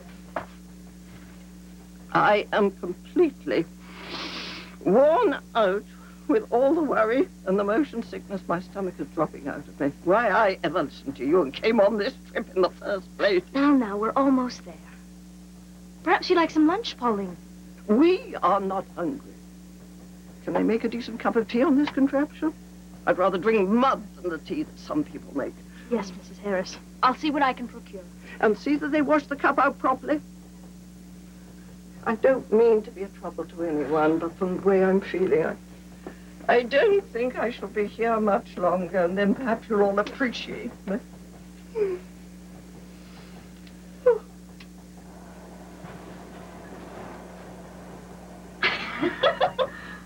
Poor Aunt Pauline.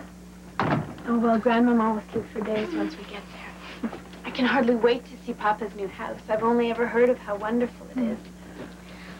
I have a feeling we're all here on approval. Papa thinks very highly of you, Miss Shirley. He said so.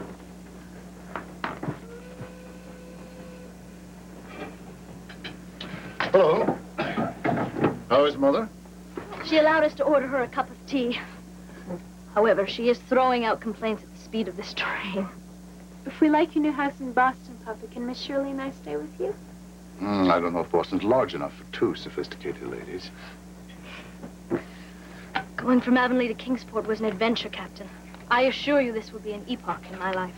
I'm sure you and Boston will make quite an impression on each other.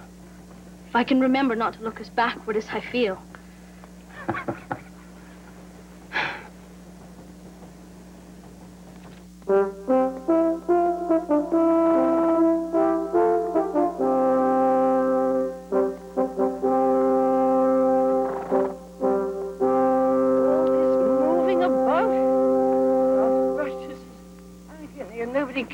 What I suffer. Mother? So this is what you've been wasting my money on, Morgan Harris.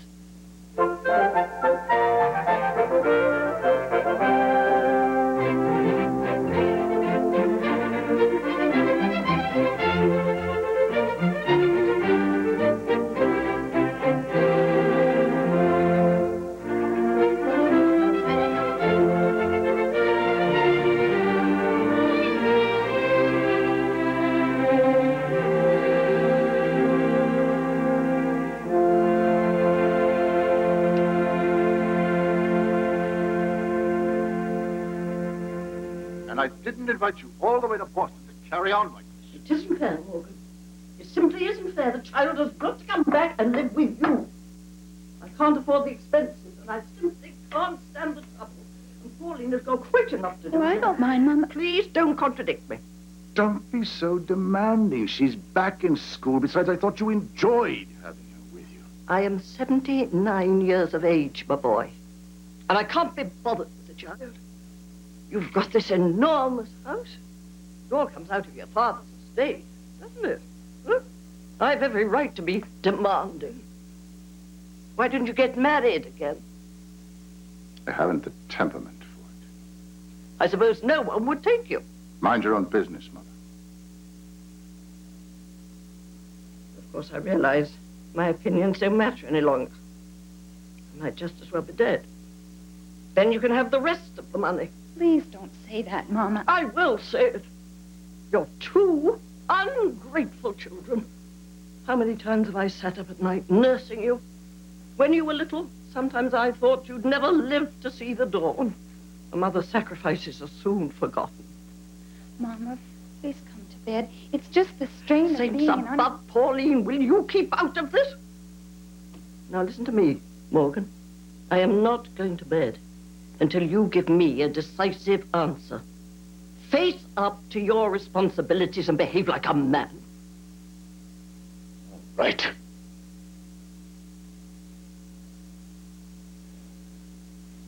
I shall look into making the arrangements as soon as I can. Well, that's better. Good night.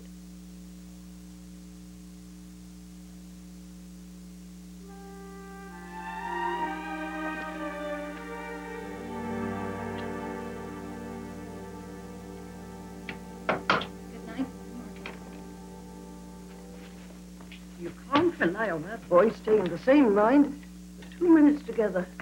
He'll toss that child back in my lap as sure can be. And what do you think of my son's lack of responsibility? I quite agree.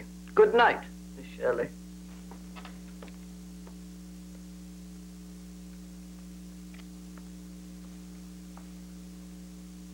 Please, don't get up. I just wanted to say what a lovely evening this has been. And thank you for giving me such a wonderful opportunity. I apologize for Mother's behavior. In her condition, sarcasm is her one relief. Pringle nature, I suppose. I'm surprised you pulled up all this Kingsport nonsense as well as you have. Well, it has been a challenge, as well as a very good experience. Oh, I desperately miss my Green Gables, though.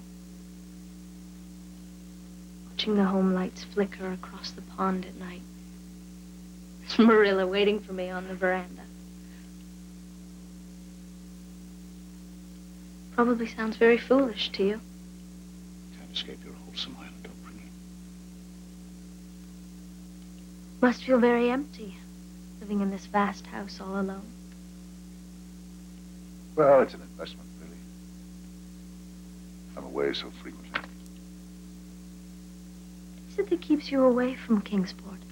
Keeping occupied with the all-consuming problems of my business. Running away? No. Perhaps holding out for a reason to return. Well, I hope you found one. I'm very grateful to you for all your hospitality. Well, I'm very grateful to you for the pleasure of such high spirits. Good night. Good night, Morgan Harrison. And Shirley.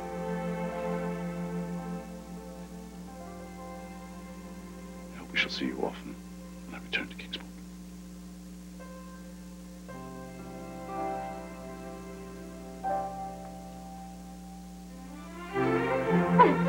Shirley, yes.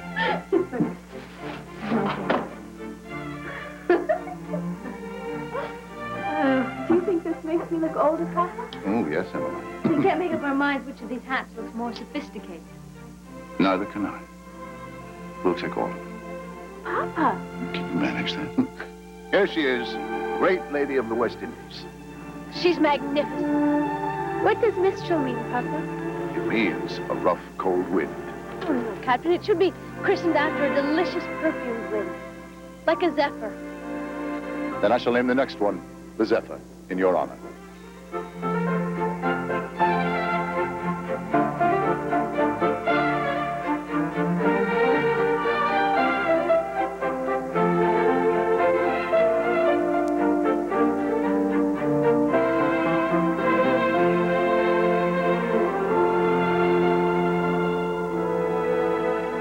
And the excursion to Boston all seems like a dream somehow.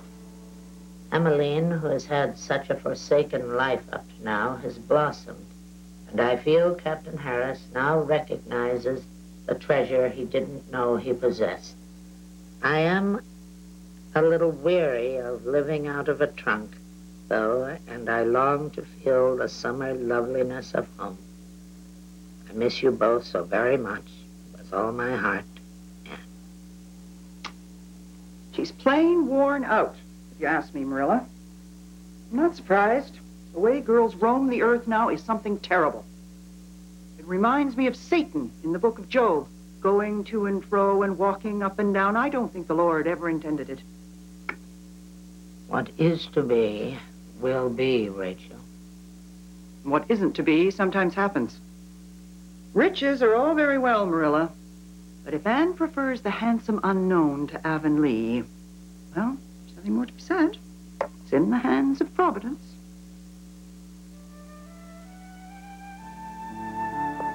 I enjoyed your company in Boston. I hope the term is continuing well in Kingsport, and Emmeline is caught up now in her studies. Thank you again. Sincerely, Morgan Harris.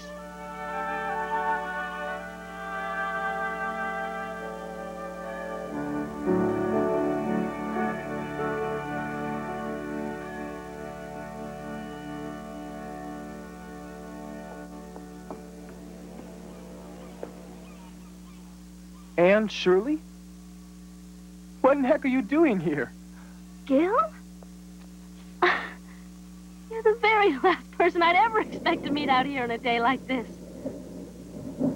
Come on. The Royal Academy of Physicians is convening here this weekend, and I'm here as a delegate. You must be proud of yourself. Not as proud as I was of you when I read that clipping that Stacy sent me about the success of your play. That's sweet of you, Gil. So good to see you.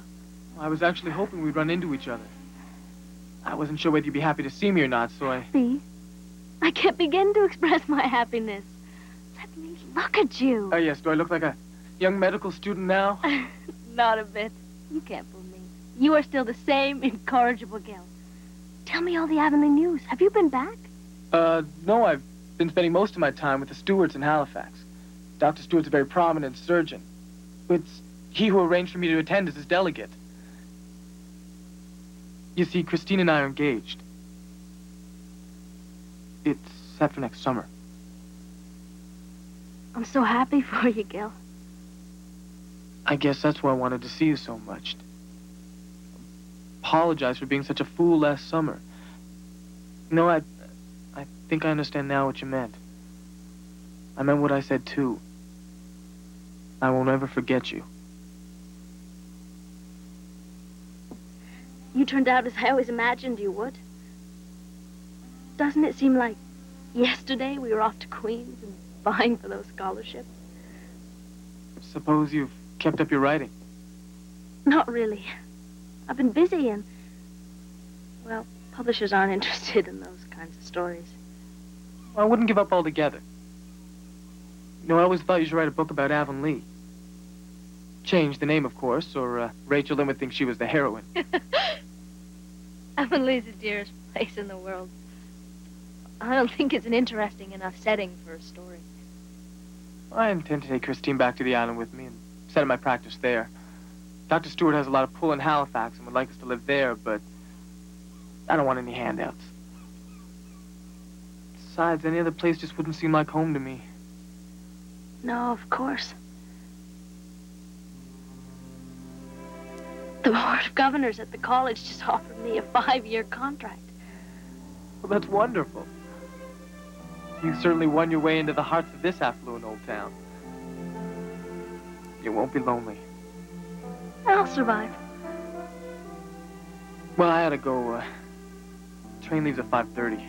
Oh, no, really? Oh, I was going to, mail this, but, well, no, it just isn't the same. Thanks, Gil. Bye, Anne. Goodbye, Gil. Don't forget me.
Miss Shirley, would you help us arrange all these garlands and buntings? This is a hopeless mess. What's the matter, Mrs. Pringle? Not one of these nitwits has as much artistic ability as you have in your baby finger. Ladies, How are we doing? I'm putting Miss Shirley in charge here. Let me see. I suggest you gather it up in a rosette like this. And then we'll hang them with the festoons afterwards. We were all so impressed with your production at the college, Miss Shirley. Thank you. And to think how you transformed Morgan Harris's little girl. He's hardly had anything to do with the poor child since she was born. Such a tragedy when his Adelaide died. She was a rare beauty. Old Mrs. Harris and Mother Pringle are first cousins, and I know how the Harrises have cut themselves off from everybody.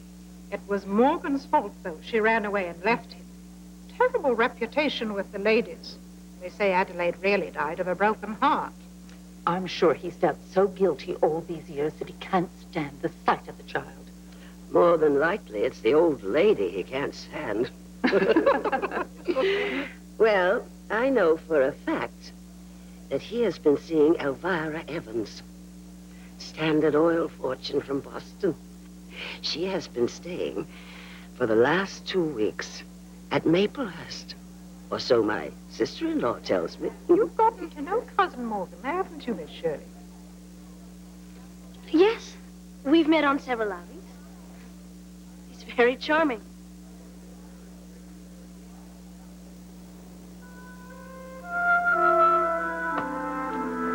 We're going to give Miss Evans a tour of the old town this afternoon, Emmeline.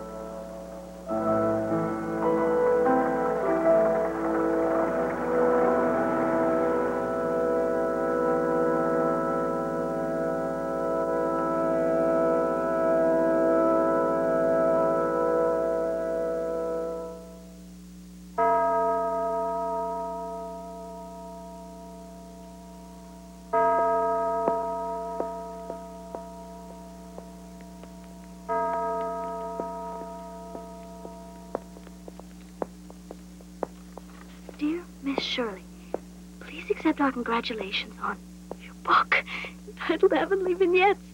Encloses our check for $250 as advanced against our royalties. Anne. Anne. Oh, hello. Anne, I was hoping to run into you. We've missed having you back at Maplehurst. I can imagine it must be very difficult for you to get away from your important guest. Yes. Yes, it is, but please let... Don't apologize. I do understand. Good day, sir. May I offer you a ride back to the college? No, thank you.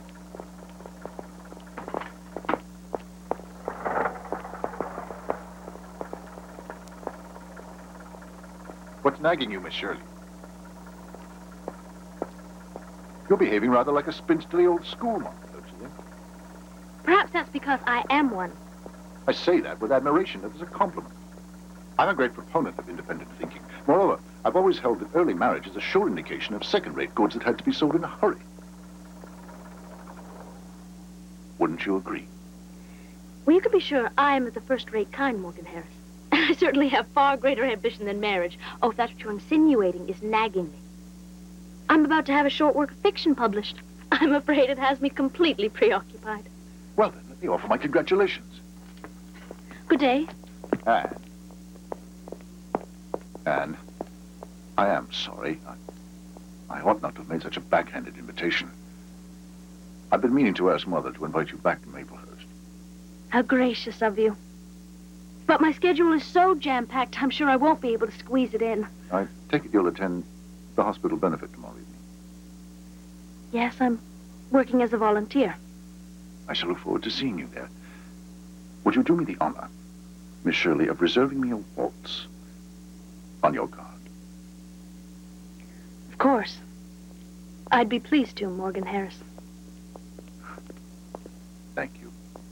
If I have a waltz space free.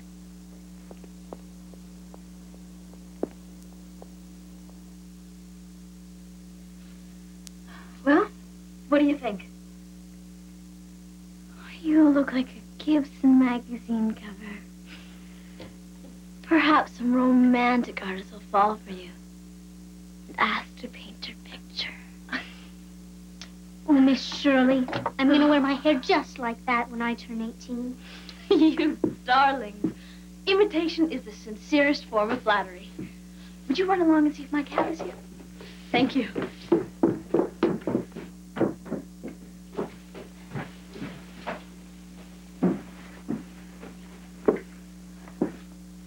My, oh my. Going to London to visit the Queen, are we? Are you not capable of saying anything pleasant? No, I haven't your talent for pretending things. You take my breath away with your compliments. You always have some secret delight, don't you? Don't deceive yourself. You'll never be one of them, despite your flaunting your string of pearls and making a spectacle of yourself.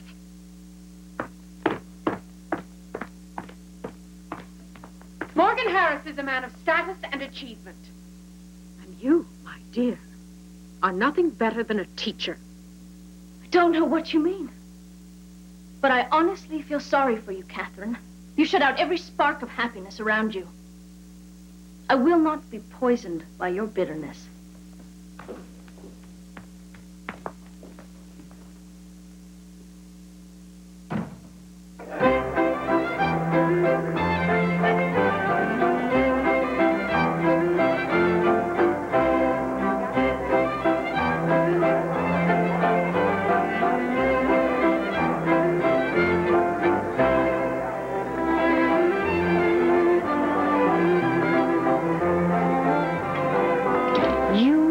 Good luck, Anne Shirley. This is the largest number of tickets we've ever sold for the hospital. Well, I enjoy helping out any which way I can, Mrs. Pringle.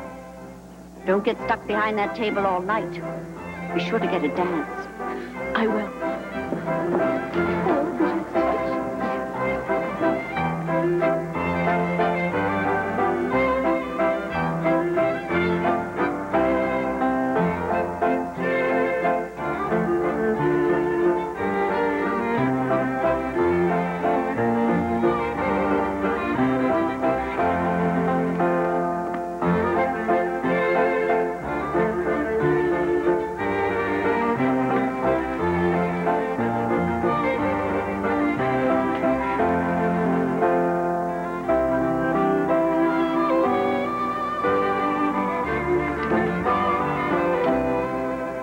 You took the teacher's course at Queen's. Shirley, isn't it? Anne Shirley, yes. Lewis Allen. I remember you won the Avery Scholarship and Gilbert Blythe won the gold medal. Yes, that's right. Pleased to know you. What do you do now, Lewis? I'm the principal of Richmond Public School. Not the most adventurous place in the world, but I've done all right for myself compared to a lot of others from Queen's. Do you dance as well as you boast? Better.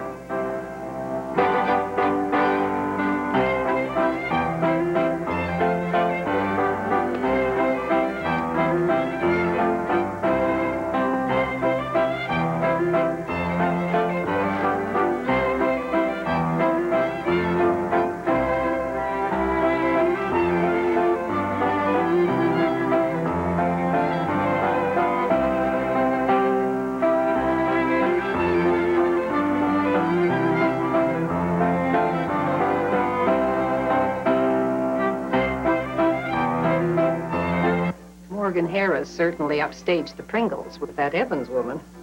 They say she's a Perfect cat. worth millions, though. I've met her. And believe me, it will take all his gold to gild a pill like her. The match of adjoining bank accounts, to be sure.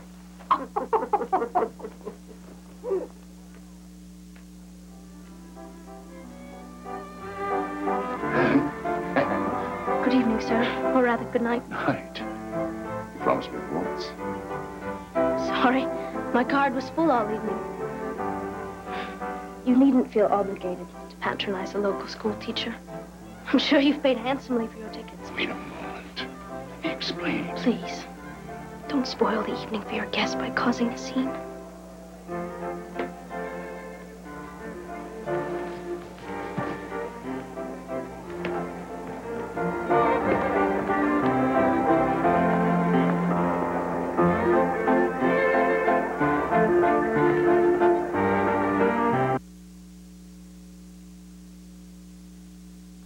Anne, where are you going?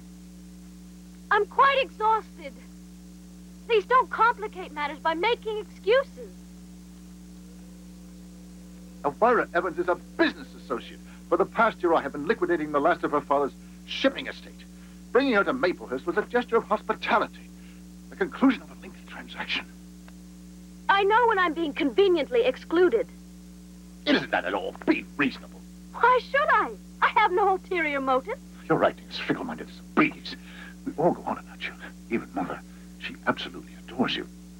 Under the circumstances, how could I have invited you this evening? I certainly wasn't fishing for an invitation.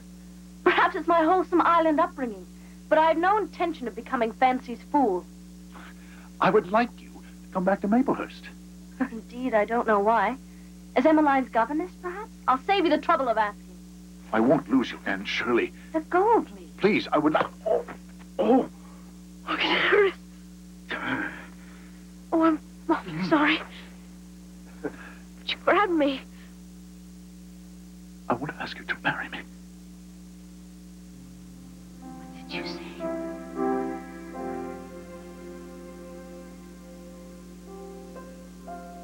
I'm in love with you. You really mean that, don't you? My life on it. I only know I could never bear to lose you. Would you do me the honor of giving me your hand in marriage?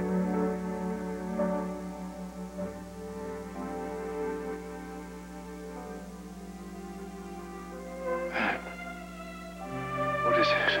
I do care a great deal for you and Emmeline. But I can't. What do you mean? I mean that for 5 glorious seconds, I really thought perhaps I could marry you. I used to dream of a moment like this. Now, can't describe it. I need to go home.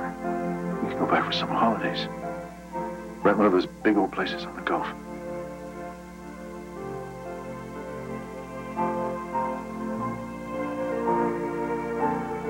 Not the same thing, is it?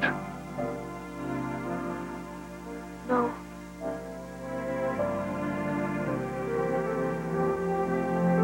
Look at you. You're out here without even your coat on. You'll catch your death. Really, you should go back in. I still have a waltz free.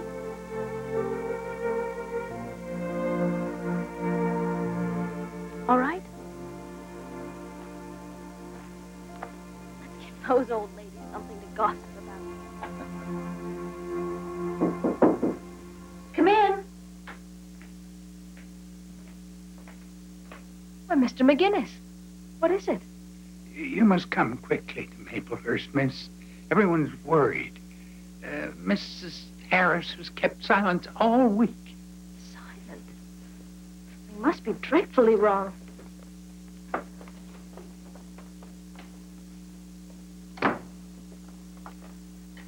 She took a bad spell just after Papa left. Now she won't eat or drink. And poor Aunt Pauline is beside herself to know what we should do.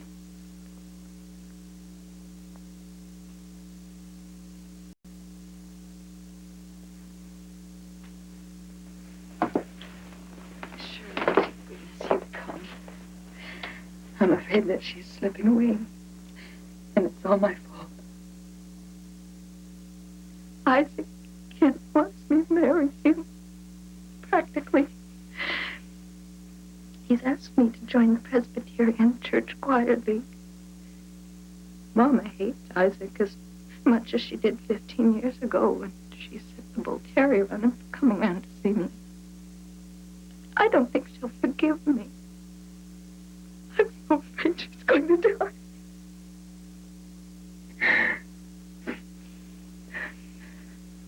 You must choose between them, Pauline. Oh, I don't think I can live without him. Don't be frightened now. You must accept.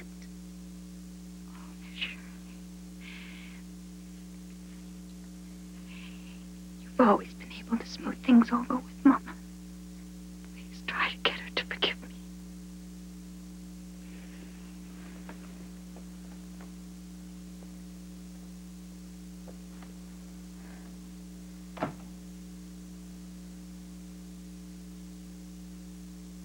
know it, you know it. Please hear me through patiently. I'm always patient. Very patient. I want you to know that Pauline is greatly troubled. She is of the opinion that she should accept Isaac Kent's hand in marriage.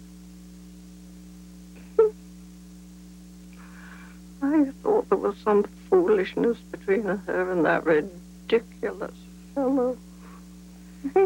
In your heart, you must know it's the right thing to do.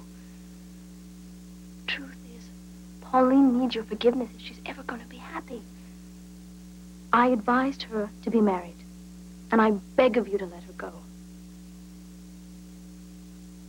If you've managed to get Pauline to accept that Isaac Kent, you've accomplished more than I thought was humanly possible. At least you shan't have to climb down and tell him to take her. I withhold not my heart from any joy. That's Bible authority for you. And yet man is born under trouble as the sparks fly upwards. Job 5 verse.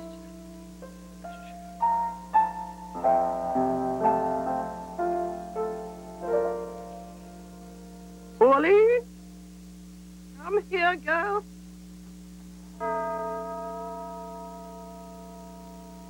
No one can deny Margaret Pringle Harris's place as a cornerstone of our community. It is with great remorse that we turn her spirit over to her master. Though our hearts be troubled with this grave loss, we must remind ourselves of the fleetingness of our own lives, and that someday we shall rejoice with Margaret forever in the hereafter. Amen.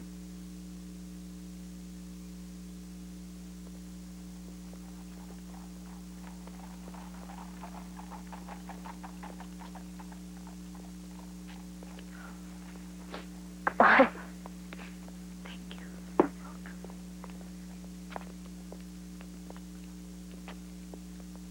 We're going back to Boston, Miss Shirley.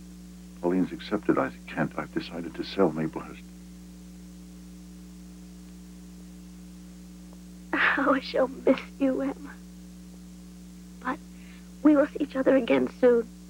And I promise you, I won't ever forget you. Just you mind that. Well, goodbye, Miss Shirley. No one in the whole world like you.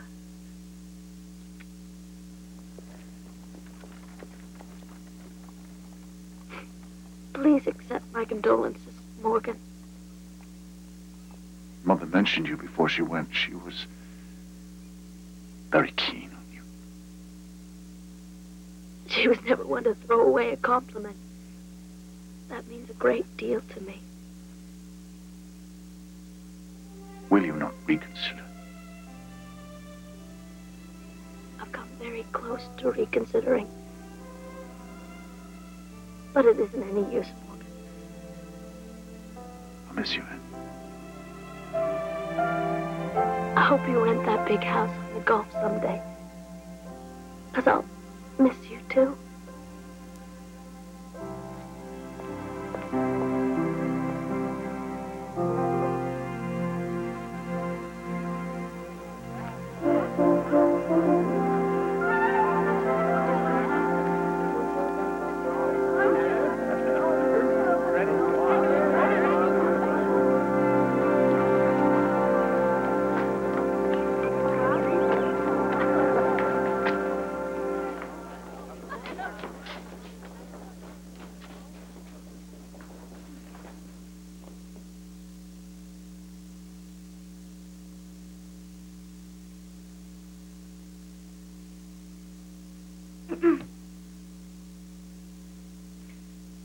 I haven't had a chance to thank you, Miss Brooks. It's been such a rewarding year. Don't be ridiculous, please. Where will you be spending your summer holidays? Here in this fire trap. Where did you suppose? Why stay if you don't like it? Why?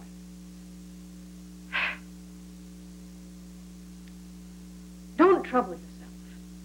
You've paid your lip service. Now goodbye. I shall see you next term. I won't be coming back next term. I've given my resignation to the board and to Miss Stacy. I came here to ask you if you'd like to spend your holidays with me at Green Gables, unless you have somewhere else you're going. An outburst of charity. I'm hardly a candidate for that yet. Catherine Brooke, whether you know it or not, what you want is a darn good spanking. It must have relieved you to say that. It has. And I've wanted to say it to you for a very long time. But I have asked you to come because the very idea of you spending the summer cooped up in here isn't decent. You asked me because you feel sorry for me. I am sorry for you. You've shut out life, and now life is shutting you out. Now, are you coming or not? What would you say if I accepted? I'd say that's the first faint glimmer of common sense I've ever detected in you.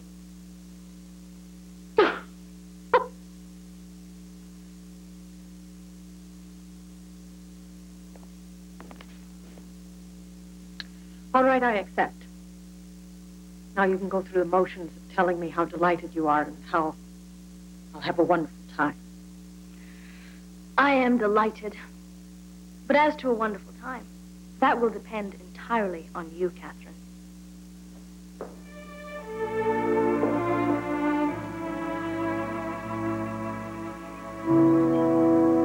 The murder trials in this Boston paper my niece sent me are real interesting, Marilla.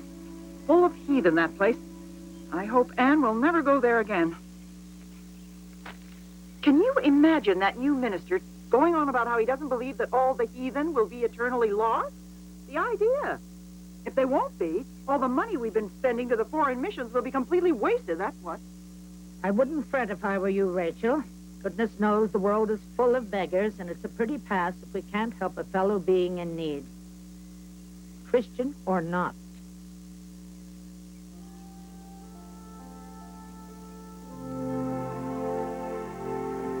Marilla Cuthbert! Don't you be buying any junk from those peddlers just to satisfy your conscience. It's an ill wind that blows no good. Come back here! You'll kill yourself running!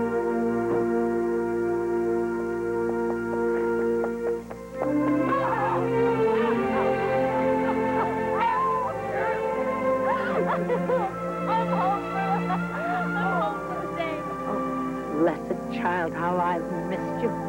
We were looking for you tomorrow. How did you get from breakfast? I walked here, Mr. Marilla. We left our luggage at the station. I got homesick all at once, and I wanted to show Catherine all my old haunts. Welcome to Green Gables. Thank you for having me, Miss Cuthbert. Blossoms fragrant. Smell them, Marilla. Drink them in. Enough of that nonsense. It's you I want to hear about, not drinking in blossom. You must be real tired, Catherine. Come and have a cup of tea on the veranda. Oh, let's go slowly, Marilla. I've dreamt of this moment all year. I want to soak it all in. What if Rachel has anything to do with it? She'll want to spill out all the news of Avonlea. Oh, Aunt Shirley, I've got so much to tell you. There's so much going on in Avonlea. Rachel, I have so much to tell you. It's so good to see you again. How are you? Rachel, this is Catherine Brooke. Rachel Lynn. Rachel, come on in now. You must. Green Gables never changes. That's the beautiful thing about coming home. Don't you think?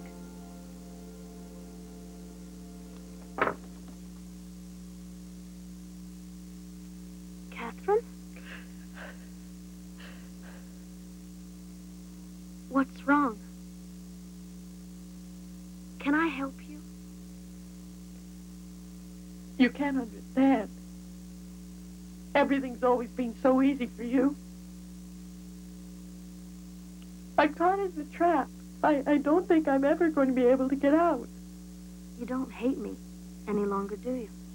Oh, Anne. Hate has got to be a disease with me. I can never lead a normal life now. Yes, you can. You'll be quite independent and free here. When I was a little girl, I remember an old faded print on my uncle's wall, showing a string of camels around a desert with a palm spring. I've always wanted to travel and see that place. To see the Taj Mahal, the pillars of Karnak. I want to know, not just believe, that the world is round. I can never do it on a teacher's salary. I shall have to go on forever, prating about discipline and the inexhaustible resources of the Dominion. I always wanted to be your friend, Catherine, spelt with a K. Underneath all your prickles, you really are a kindred spirit.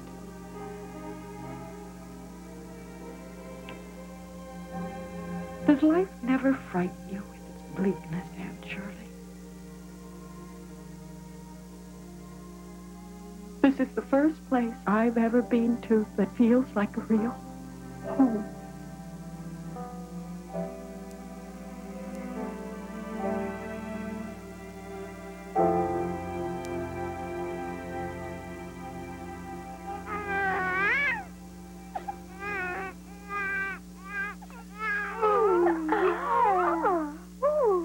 Isn't he perfect? He's the most perfect baby I've ever seen, Diane. Every baby is the sweetest and the best. Before he came, I wanted a girl, so I could call her Anne. But I wouldn't exchange baby Fred for 1,000,000 girls. If you'd had an Anne, you'd feel the same about her. Would you like to hold a baby, Catherine? No. No, I've never held a baby in my life. Never held a baby. Silly. I'm afraid it's all pieces in my arms. There you are. He's taken with you, Catherine.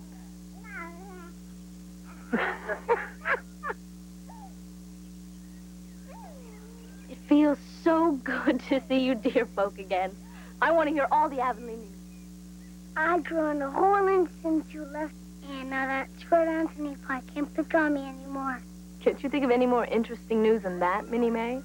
Did you know Gilbert Blythe was dying? Minnie May, hold your tongue. What do you mean, Diana? We didn't mean to tell you so suddenly, Anne. He took scarlet fever in midterm. He picked it up at the hospital in Halifax. Terrible, worn out with school, I expect.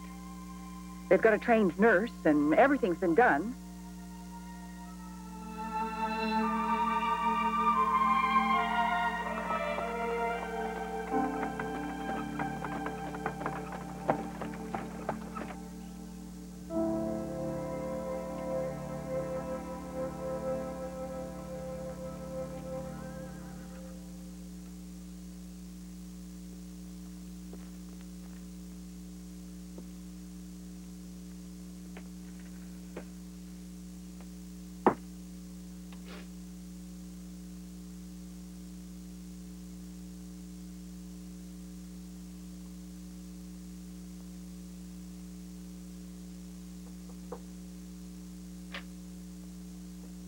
Pick this up at the post office. It's addressed to you. My book. Oh, don't sit there shaking like a leaf. Open it. Marilla, this can't be real. They accepted my manuscript last February with a $250 advance. Oh, you're a great one for secrets. Not a classic or a romance or anything important. Just a humorous book of stories I did about Avonlea. My spare time last fall. But it's mine. It's all mine. To Marilla and Matthew Cuthbert for their unfailing love and support. And for Gilbert, who inspired me with the idea in the first place. You do beat all, Anne. Everyone will think I put you up to it. Oh, awful good of you. Especially considering Gilbert. How sick is he, really? It's been a bad case from the start. No one's heard anything the past week. He has the Blythe Constitution in his favor, though. If God wills it. Marilla, there's a book of revelations in everyone's life. I've been so wrong. If Gilbert, not knowing how I really care. Oh, there. What would I do without him? We can't change what God determines.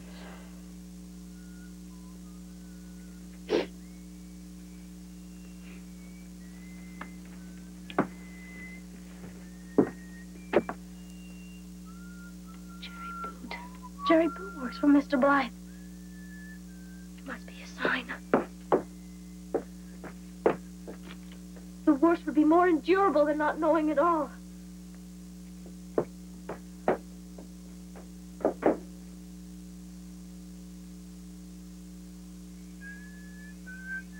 Jerry! Jerry! Jerry, wait! Jerry, do you know how Gilbert Blythe is doing? I think he's bad. Blythes are all hoping he's gonna get better. I don't know. Doctor figures. Maybe he's gonna have a close shave yet, though. Will you ask Mr. Blythe to give him this for me? Come with me if you like. Give it to him yourself.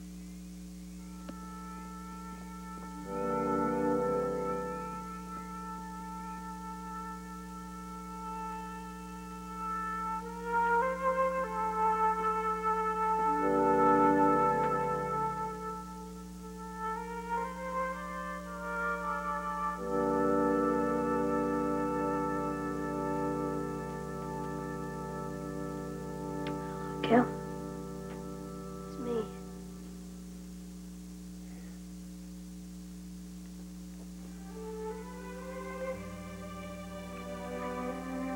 Come to ask you to go for one of our old-time rambles in the woods.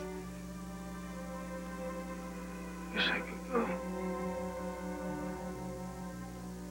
I brought you my book. I've been published, Gil. I wrote about Avonlea. Just as you said they should.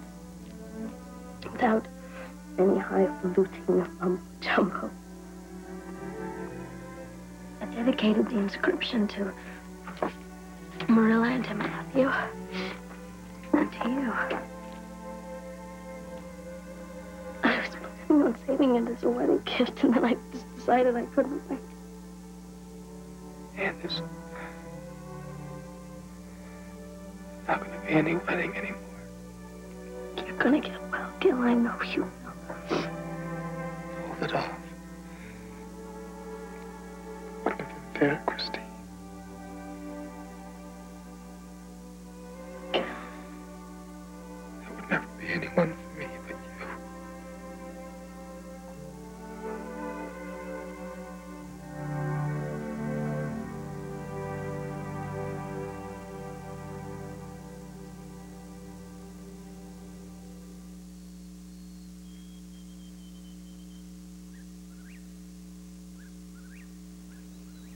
Oh, Anne, the summer has flown by so quickly.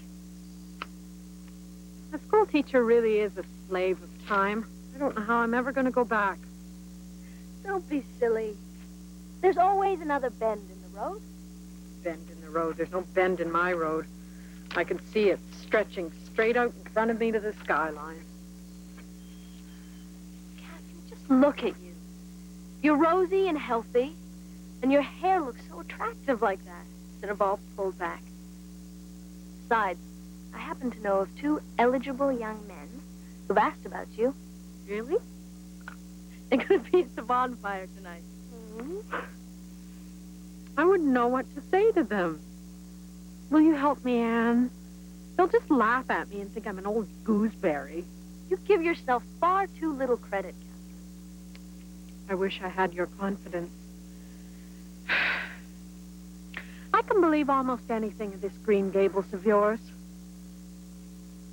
Well, mine's full. I'll be along. I want to make sure Marilla has 3 full bushels.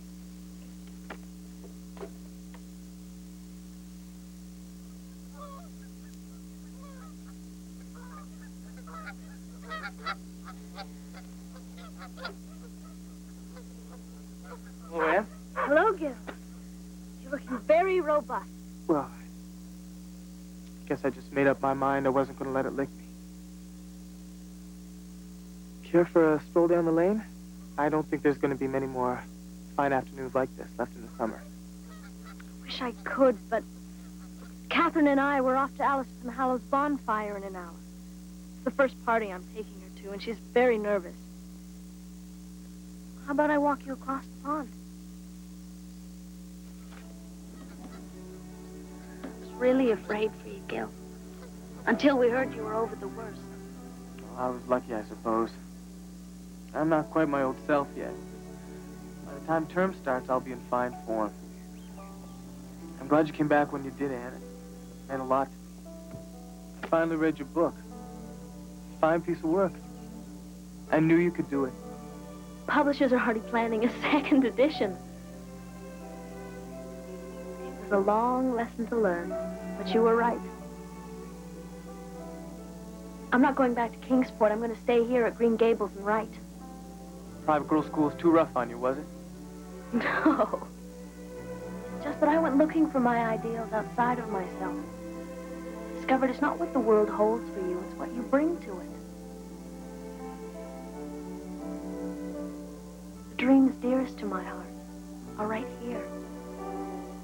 Well, I hope you keep on dreaming. It'll be 3 years before I finish medical school. Even then, there won't be any diamond sunbursts or marble halls. I don't want sunbursts or marble halls. I just want you.